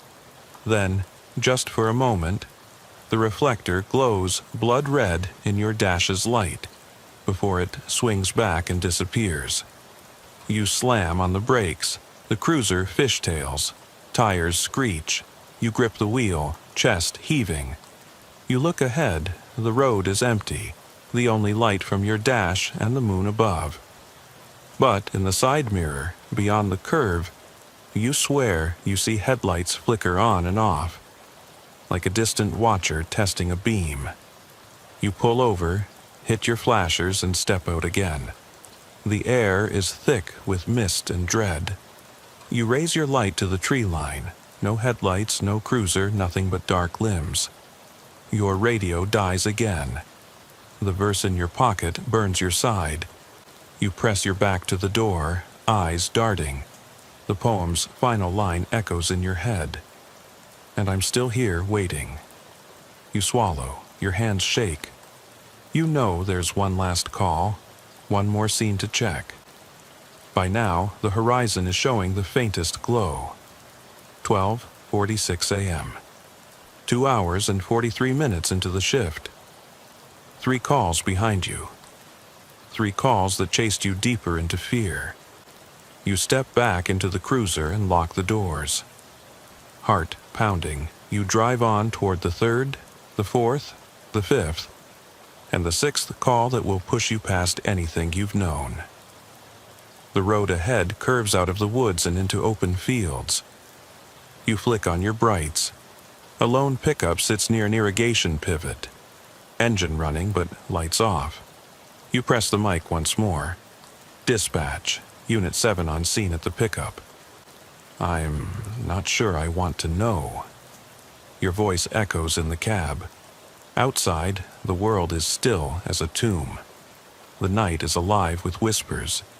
You can feel them stirring in the grass, in the trees, in the metal of your cruiser, and still you drive forward, because it's your job, because the shift requires it, and because something out here needs you to come closer. I ease the cruiser forward until the pickup's hood fills my windshield. Its engine idles so smoothly I can hear the low rumble in my chest. The cab's windows are fogged half over, but through the thin clearing on the driver's side I see nothing. No one at the wheel, no footprints in the soft gravel.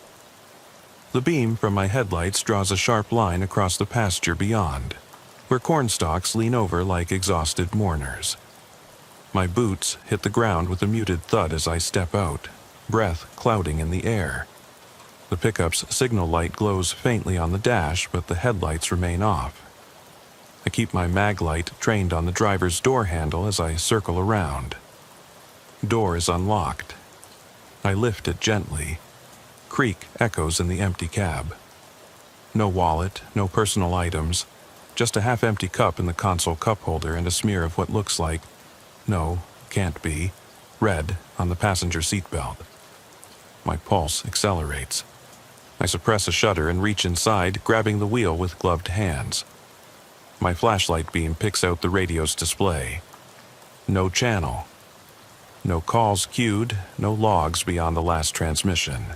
My own. I glance up at the rearview mirror.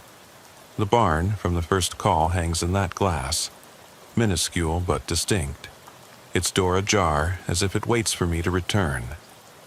My elbow itches to press the lock, but the pickup's locks don't work. I twist the knob, the door remains unlocked. A thump behind me, metal knocking metal, makes me whirl. My beam swings across the pasture. Nothing but mist and fence posts. I step back inside the cab and slam the door, leaning my shoulder against cold steel. I draw my sidearm. A tape recorder lies on the floorboard, blinking with a low red light. I pick it up, no tape visible, just the blinking red. I press eject, nothing. It hums, then goes silent. I can't tell whether it's dead or waiting. My radio crackles. Unit 7, are you secure? I mouth the words before answering, secure. I'll need a tow here. The silence that follows feels mocking. No acknowledgement. I slam the recorder into the glove box and step out again, closing the door firmly behind me. My breath hitches as I sweep the beam across the pickup's bed, where a white tarp covers something bulky. I approach, hesitating only for a second. I yank the tarp free. A spare tire. No, not that. Beneath the tire, a blood-stained work glove, and, beneath that, a journal bound in leather, its cover cracked with age. The initials AR embossed on the front. I lift it gingerly. The pages are brittle. I open to the first entry. December 3rd, 1999. I heard them in the silo. The page trembles in my hand. My radio suddenly bursts to life. Unit 7, urgent. We have movement at Route 124 Harper Barn. Are you copy? I fire back. Copy. I'm en route immediately. My boots crunch on gravel as I run for the cruiser, journal clutched to my chest. I swing in, slam the door, and fire the engine. The beam sweeps over the pickup one last time. Empty, waiting, before I peel out, the roar of the engine tearing through the night. The cruiser shudders onto Route 124. My knuckles whiten on the wheel as I honor the curves. The journal lies open on the passenger seat, pages fluttering in the breeze. Every line hints at something older than any county record. Atrocities whispered in the shutters of empty barns. Voices promising that the soil itself remembers. By the time I reach the Harper barn, the dash clock reads 1:02 a.m. 5 minutes since I left. The barn stands silent. I kill the engine 20 yards back, killing the lights. I approach on foot, boots sinking into mud. The journal's words echo in my mind. They wait for the keen. They hunger for sight. I push the barn door, closed this time. I tug it open and step inside. Straw crackles underfoot. The scent of decay is stronger. I raise my light. The loft hatch is sealed from above. No sign of the figure. My beam falls on a hand-drawn map pinned to the wall, showing the layout of the farm, the house, the silos, and beneath it, a tunnel marked in black ink leading toward the creek on Route 39. A jagged line, labeled simply, The Veins. My heart pounds. I tear the map free and stuff it in my jacket. Behind me, the loft beam cracks. I whirl, light sliding up to catch a shape overhead, too dark to define. Then it darts behind the silo ladder, vanishing. My mouth goes dry. I take 2 breaths before climbing the ladder, moving faster than before. At the top, no hatch, only that rough wooden ceiling. I jab my light across it until I find a seam. I press my shoulder and a panel gives under pressure, revealing a narrow crawl space. I glance back at the barn floor below, then drop in head first. The beam quivers as I pull myself through the darkness. Below, damp earth walls close in. Mud falls in tiny clumps with each shift of my weight. The passage slopes downward. I follow the protocol in my head. Stay calm, call for backup, mark my path. But the radio is useless here, only whispers of static answer. My boot strikes something hard, a metal grate set flush with the floor. I kneel, brush mud aside to reveal a single date etched into the steel. February 14th, 2000. Valentine's Day, 2 years ago, same night as one of the entries in the journal. My breath catches. The grate lifts with a groan. Below is a chamber lit by a single bare bulb swinging overhead, its cord fraying. I drop through, feet hitting concrete with a sick thud. The light flickers, then steadies. In the center of the room is a stone slab, and on that slab lies a battered police badge, plain Hart County metal, worn. Next to it, the dash clock from the abandoned patrol car, reading 12:59, its hands frozen. I shine my light around. Rusted pipes run along the walls, dripping water onto a pooled stain that spreads like ink. On the far wall, scrawled words in something dark, spidery. Kind eyes, empty soul. Beneath, footprints, bare, human, leading into a tunnel that disappears beyond my light's reach. My sidearm feels heavy. I press it into my palm. Every instinct yells to retreat. But I can't. Not until I know what happened to the deputy whose badge I now hold. I grip the journal in one hand, my flashlight in the other, and step toward that tunnel. Above, the barn settles, timber creaking like bones. Below, my boots disturb centuries of dust. I'm 2 calls in from 6, 2 mysteries in from 6.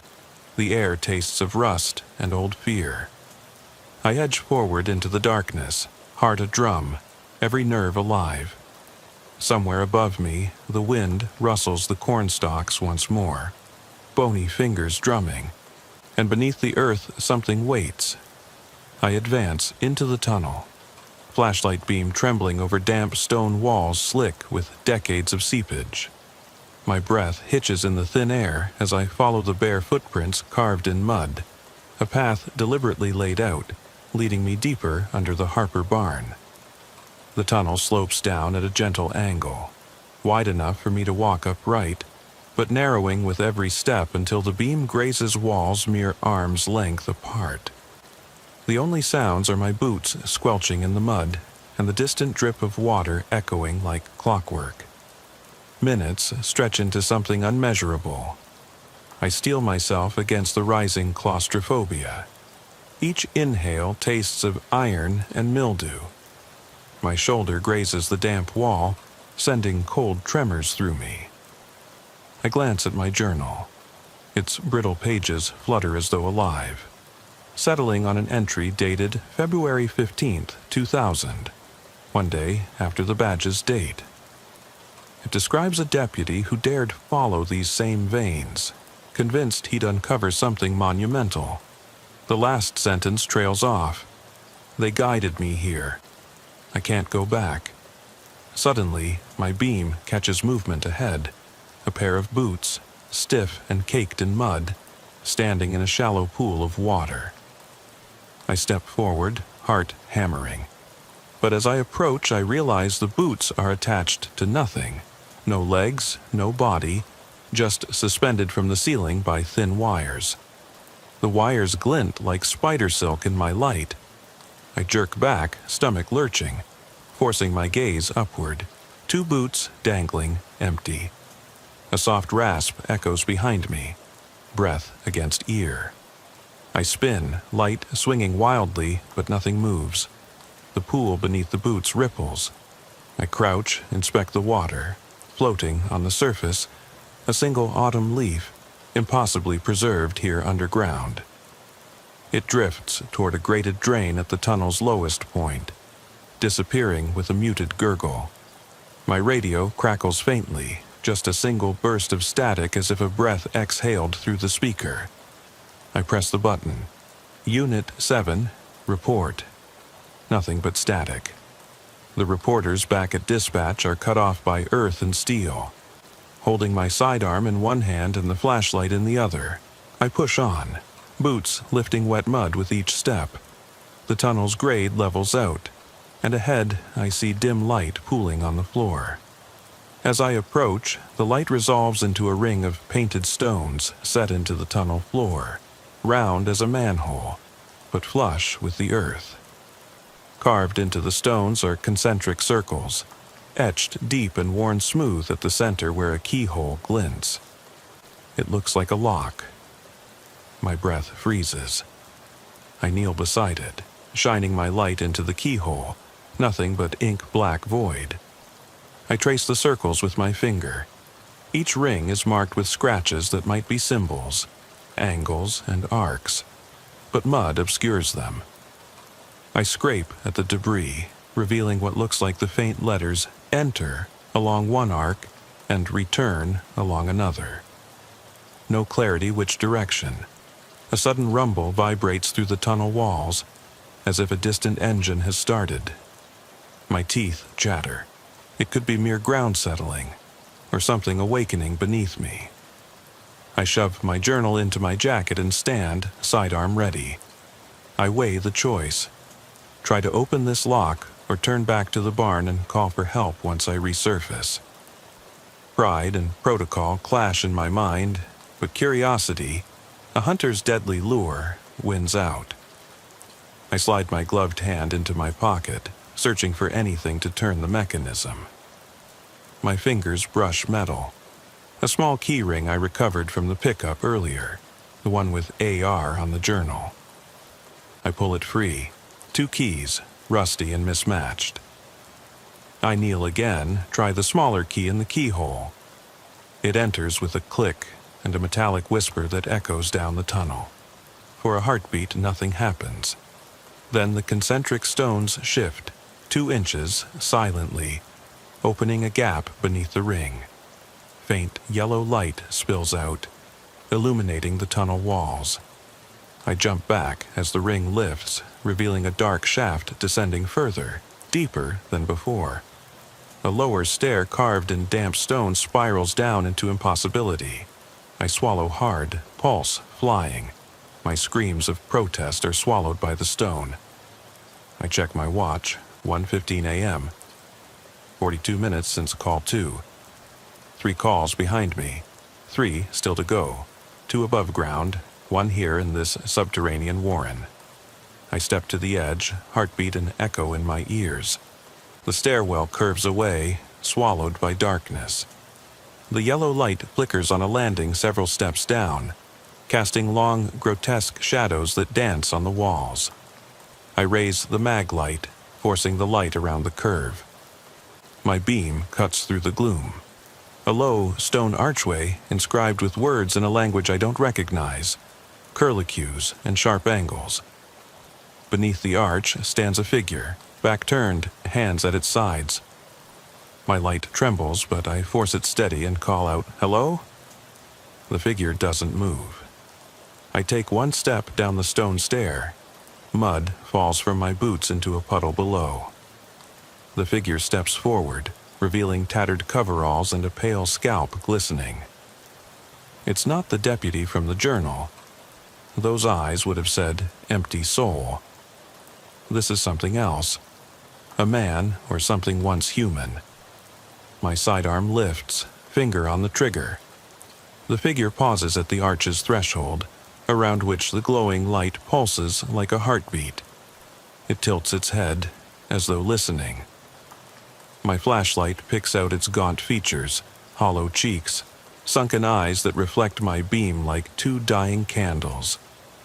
In its left hand, it holds something small and metallic, the badge I found on the slab, now tapped clean. In its right, a small recorder, blinking red like a heartbeat. It watches me for a moment, then lifts a finger to its lips in a motion that feels like both, warning and invitation. My pulse thunders. I think to call for it to drop the badge, but my voice fails. It steps through the arch, light swallowing its form. On the wall overhead, in the same strange script as around the portal, fresh letters bleed dark into stone. Witness.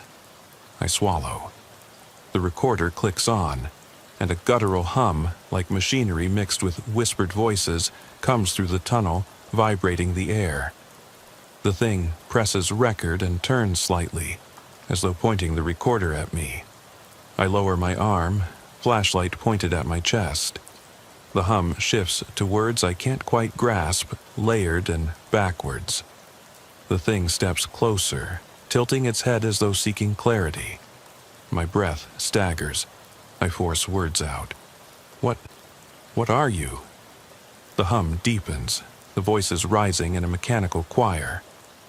My sidearm hangs limply at my side, the badge and recorder weigh heavy in its grasp. The thing raises the badge, flashes it in my face, then drops it on the landing. It backs away, gesturing for me to follow. I hesitate, mind screaming to retreat. But I know I can't. Something brings me forward.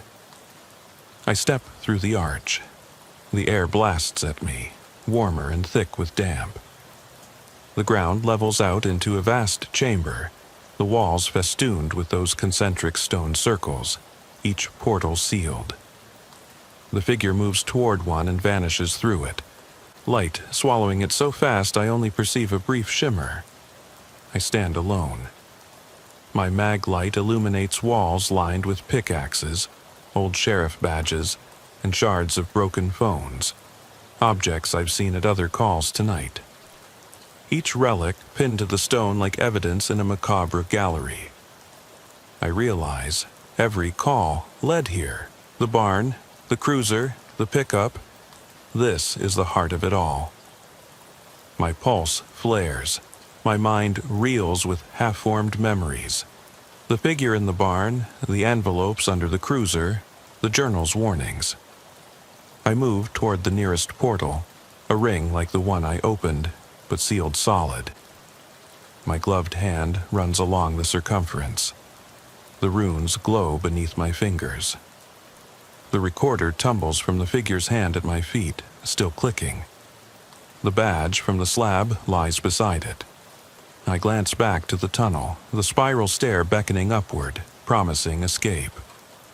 But I know that if I return, the world above will seem impossible, the night too quiet.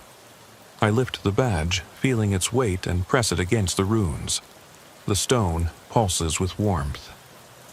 Without warning, the wall before me shudders, stones shifting to reveal another arch.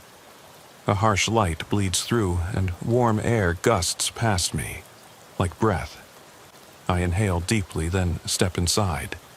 I almost miss the spark of movement behind me, the shuddering of stones as the portal seals. A muffled click like a tomb locking shut. Silence. I find myself in a cavernous room, its ceiling lost to shadow high above. 4 stone pillars support massive chains that disappear upward. At the center rests a stone dais etched with a single word. Say. I clutch the recorder, its light fades. I think of the 6 calls, the threads pulled together in this hidden node beneath Hart County. I think of the deputy in the journal, the thing in the arch, the trophies on the walls. My voice comes first as a whisper, then stronger. I witnessed.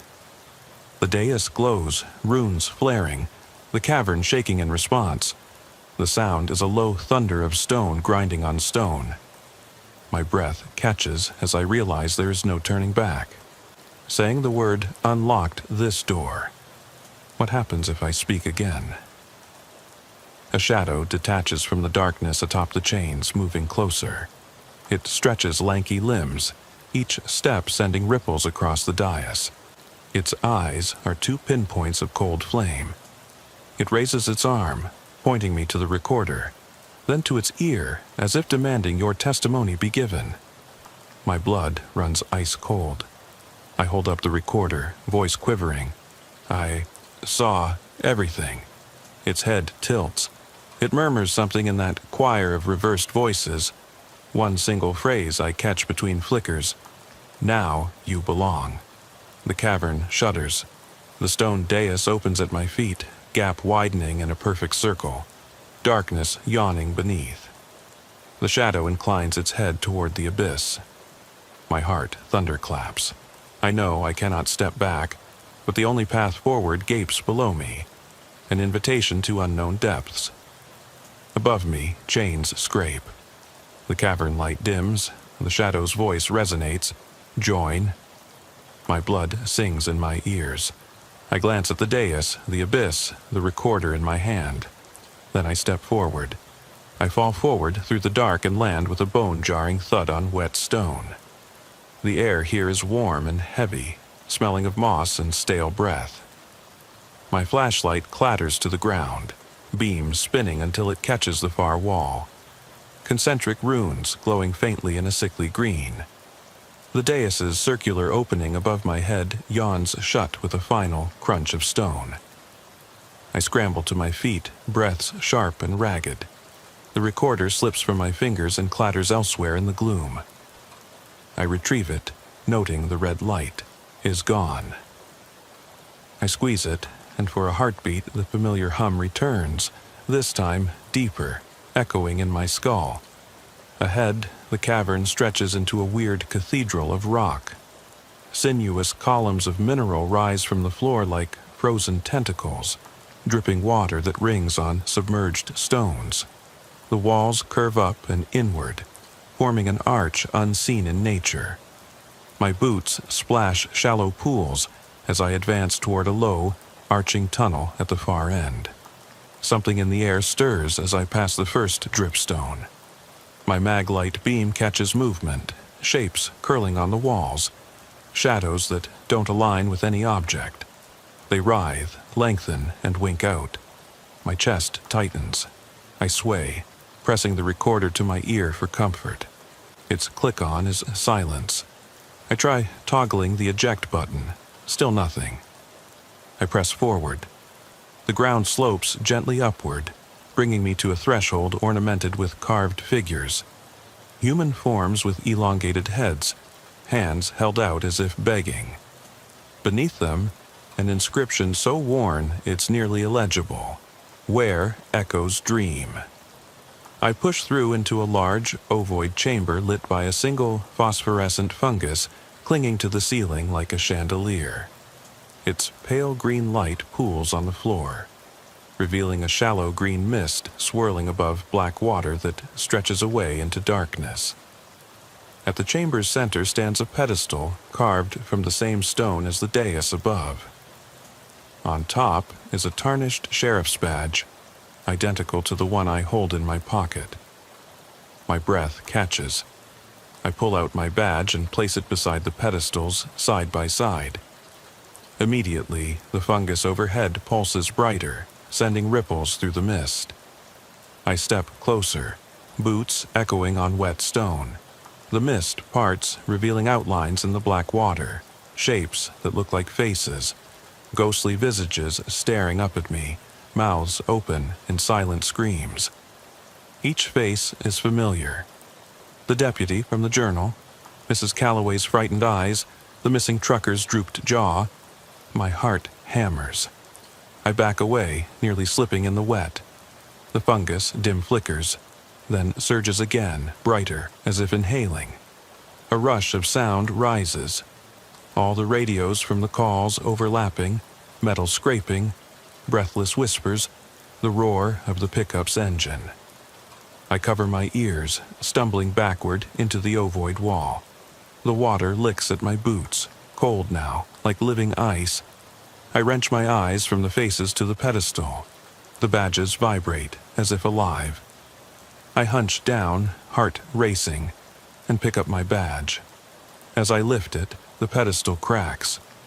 A single stone slab tilts, revealing another staircase spiraling upward into an inky hole. The mist recedes into the black water, leaving me soaked and breathless. I hesitate. The staircase above beckons faint light. One step up, two, then the curve of the shaft invites me back toward the surface legs. But I know each stair on the way up will lead me through memories of every call tonight. Through the barn's scrape, the envelope under the cruiser, the poem in the pickup. Every step a test of my resolve. I ascend. The mist clings to my pant cuffs as I climb. Behind me, the faces in the water press against the surface, still as though entrapped. The fungus overhead dims, bleeding light upward into the tunnel. My boots echo on stone steps slick with moisture. I come to a landing, an archway carved with words I recognize: return or remain. My pulse thunders. I glance back down, black water and faces beckoning. I glance forward, the tunnel leading back to the barn, to Route 124, to any hope of escape.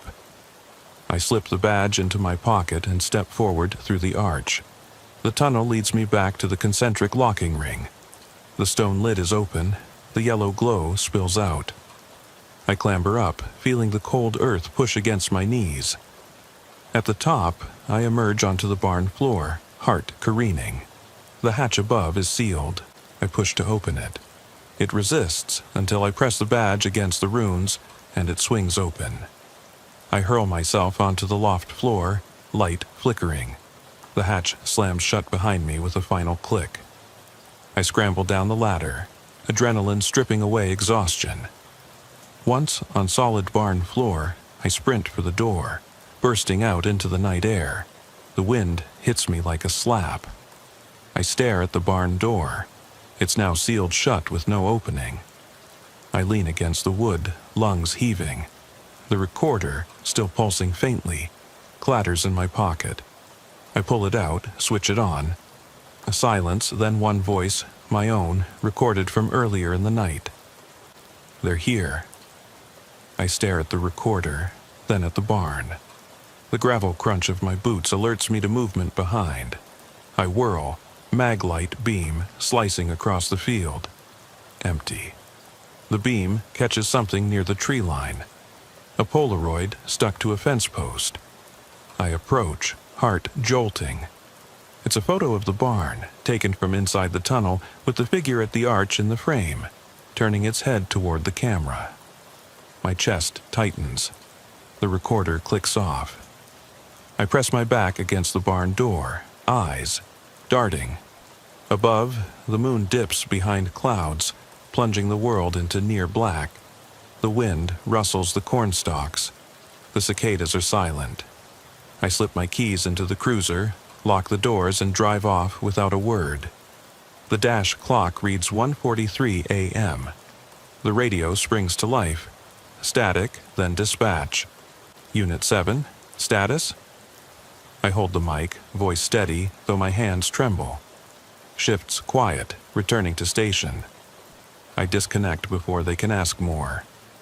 As I turn onto Route 124, I catch movement in the side mirror. A figure standing at the barn door, tall, hunched, watching me go. I floor the accelerator. The cruiser's roar fills my ears. Ahead, the road curves beneath the oaks. Their branches reach down like hands. I grip the wheel. My pulse races. 6 calls, 6 tests. 2 remain above ground.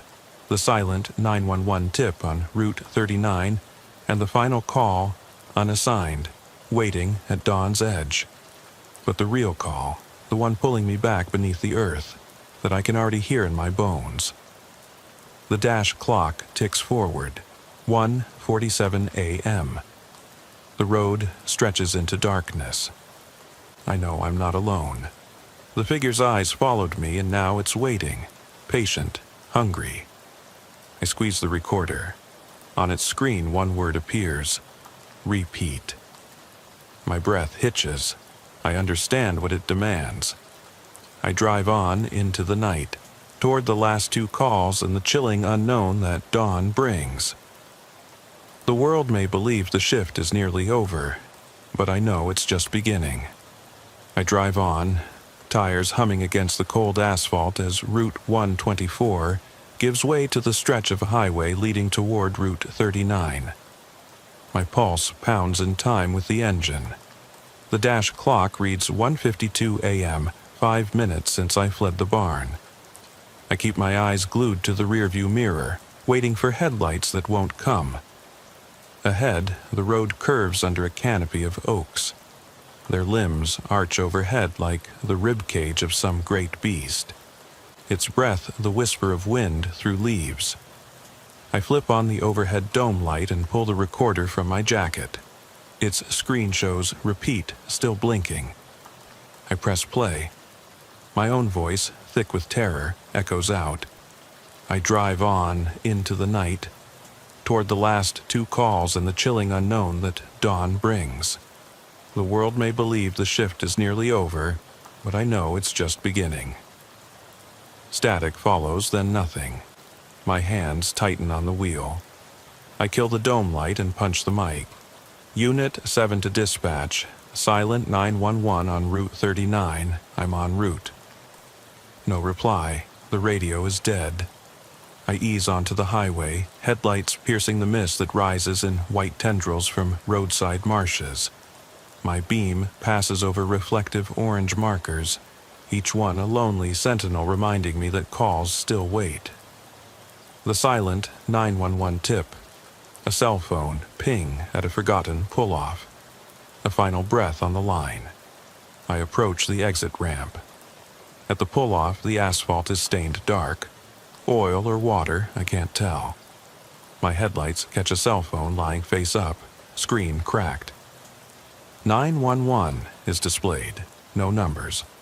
I step out, frost forming on the cruiser's roof. The cicadas are gone.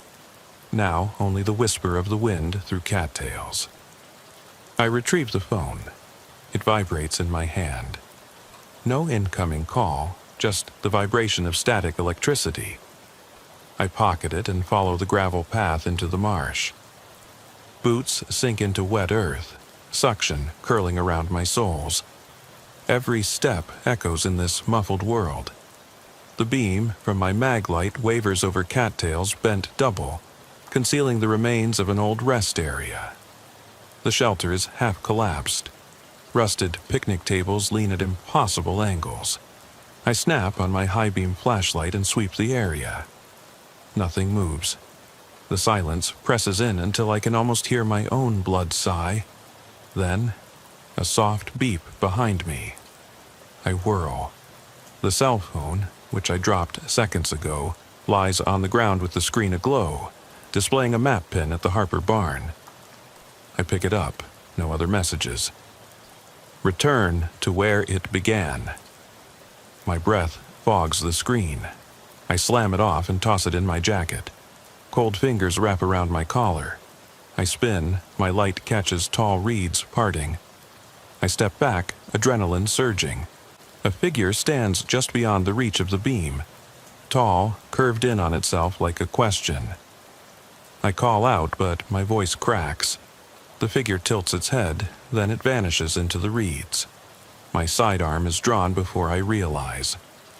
I move forward, pushing through reeds that slap my arms.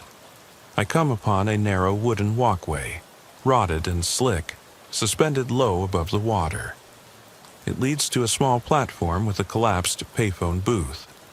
My flashlight beam glints on the broken handset, cord coiled like a serpent. I lift the receiver. Static crackles in my ear. Then, faintly, a voice. My voice again, whispering, "They want the final call." I drop the receiver. The booth door swings in the wind, squeaking. I stare at the water below. My reflection is fractured, flickering with each ripple. I realize the silent 911 call was never abandoned. It led me here. The marsh is part of the veins mapped beneath the barn. The water-fed tunnels must run under this spot too, waiting for the final sacrifice. I turn back to the cruiser, my one lifeline, but the tires are flat, shredded as if torn by steel. My throat goes dry. The noose tightens around my mind. I'm on foot at the mercy of this place. I think of the deputy in the journal, guided deeper by his own hubris, never to return. I check the dash clock through the windshield, 1:57 a.m., 3 minutes till 2 a.m. My last call should be the 6th, unassigned, but the marsh whispers that the 6th call is mine. I holster my weapon and return to the walkway, flashlight low. Each step creaks, wood groaning like bones. The collapsed booth ahead is no sanctuary, it's a gateway. I grip the beam higher and push through the broken glass shards. Inside, a rusted coin slot dips into the shadows. A shape lies on the floor, my cruiser's hood ornament, gleaming tarnished silver. I pick it up. It feels cold and heavy. The receiver crackles again behind me. Final call. I spin. The booth door bangs shut. The lights die. I'm swallowed in darkness. I glance at the dash clock through the booth window. 2 a.m. exactly. I step back. The ledger's pages flip of their own accord, coming to rest on a single line. Caller. Unwitness. My heart hammers. The phone rings, tone deep, resonant, beckoning. I hesitate only a moment before lifting the receiver. The booth goes silent, as if holding its breath. I bring the phone to my ear, no dial tone, just the thunder of my own heartbeat. Then a whisper, layered and backward, but I catch the meaning, end the shift. My pulse soars. The temperature drops.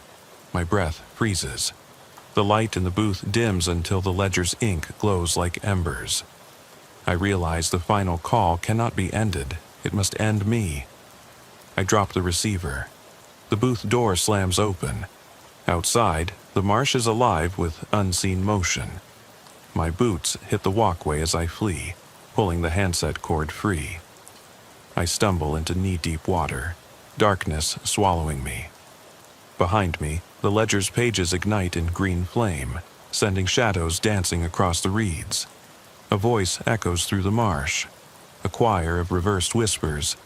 The shift never ends. I break from the walkway, wading through cold water toward the far reeds. My boots fill, weight dragging me down. I kick free, spurting forward until I burst into the open field beyond. The marsh recedes behind me with a final, resonant sigh. I collapse to my knees on the damp grass. My lungs burn. The recorder in my jacket springs to life, blaring my own voice. They're here. The shift never ends. I rip it out and hurl it into the marsh. It skitters across the water, disappearing beneath the surface. Silence returns, deep and absolute. My uniform is soaked. The static, choked voice of dispatch crackles through the air. Some distant speaker, some phantom in the reeds, calling for Unit 7. But I am no longer on the shift. I stand, dripping, and walk back toward Route 39 as the horizon bleeds gray with approaching dawn. I keep walking toward the pale promise of dawn, water dripping from my boots into the ruts of mud beneath the highway shoulder. The sky bleeds gray at the horizon, but here, in the gap between darkness and light, the world feels suspended, as if caught in the breath before exhalation. My uniform weighs 100 pounds, soaked and heavy. My heart still hammers from the final call's siren song. Route 39 stretches before me, its yellow line a thin lifeline under the morning sky. I lift my collar against a chill wind, one last echo of the underground's fetid breath. The cell phone is gone. The recorder is resting in the marsh's depths. The ledger and the booths have folded back into legend. Only the shift's memory remains, etched in my bones. I step onto the asphalt and almost forget to breathe. A frantic car approaches from the east, its headlights splitting the gloom. I wave frantically. The car slows, a sleek black sedan, engine burbling like it came from another time. The windows tint too dark for me to see the driver. It stops alongside me without a word. I open my mouth to call out, but the sedan's window slides down with a hiss. Inside, there's no driver, only that pale, skeletal silhouette of the figure I first glimpsed in the barn, hunched in the passenger seat. It turns its head, those hollow eyes catching the headlight's glare. The seatbelt is fastened, but the engine is off. I stumble back. "Who? What do you want?" My voice cracks. The figure raises a gloved hand. Its movements are deliberate, languid, like smoke curling in still air. In its palm, it holds the tarnished badge from the underground dais. My badge. It dangles it, just long enough for me to see the runes carved around its edge. Runes I didn't know I possessed. A scratchy voice escapes the sedan's silent radio. Witness. The word hangs flat in the cold air. I lurch forward. You can't. This is over. The figure's head tilts, listening to something only it can hear. Outside, the first birds of morning trill in the distance, but under the asphalt, I can almost feel the vibration of hidden tunnels. The sedan's engine turns over by itself, a low mechanical pulse matching the recorder's hum deep underground. I press my ear against the driver's side window. The glass is cold. The voice crackles through the tiny speaker embedded in the door. The shift never ends. I yank the door open. Inside, the sedan's interior is immaculate. No dust, no debris, just the silence of expectation. The figure is gone. In its place, the driver's seat is empty.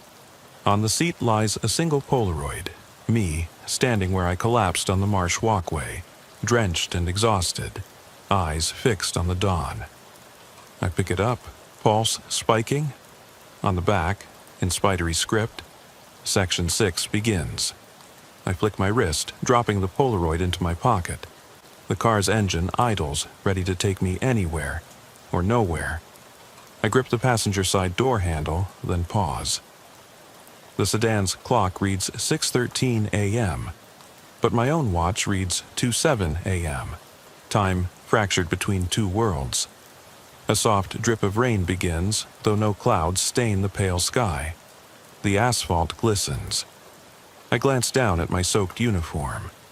My hands tremble as I rub the soaked badge in my pocket through the fabric. The runes shimmer beneath my palm. I look back toward the marsh.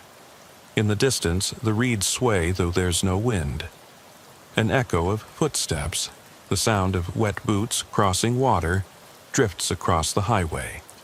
I spin back to the sedan. Its engine dies.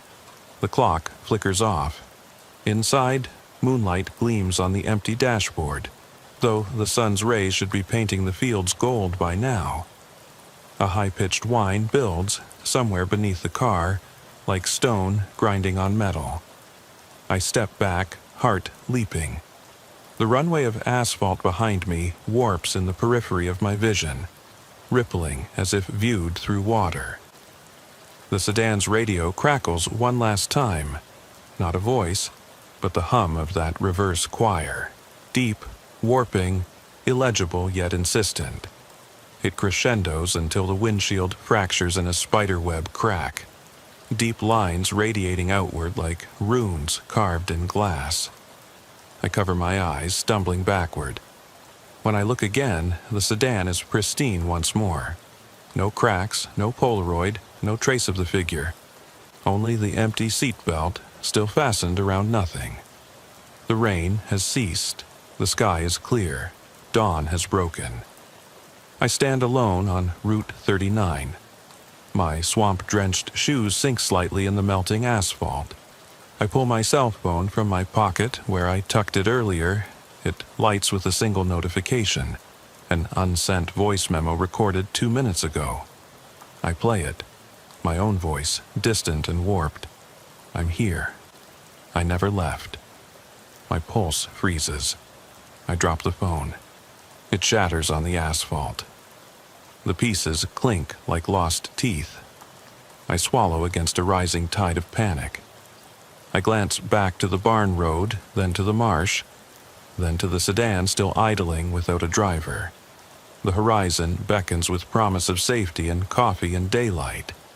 But my uniform clings like a second skin, heavy with memory. The shift's residue coats every breath. I take one step toward the sedan, then another. My boots crunch. The sedan's door clicks open by itself. I climb in, closing the door on the morning light. The engine purrs. The Polaroid, dampened by sleet that has inexplicably formed on the windshield, sits on the passenger seat. My reflection stares back at me from the cracked glass. Hollow eyes in a hollow uniform. The road ahead splits again. One path toward home, one toward nowhere. The recorder, sitting in the cup holder, blinks once and dies. The dashboard is empty. No maps, no logs, just the open road.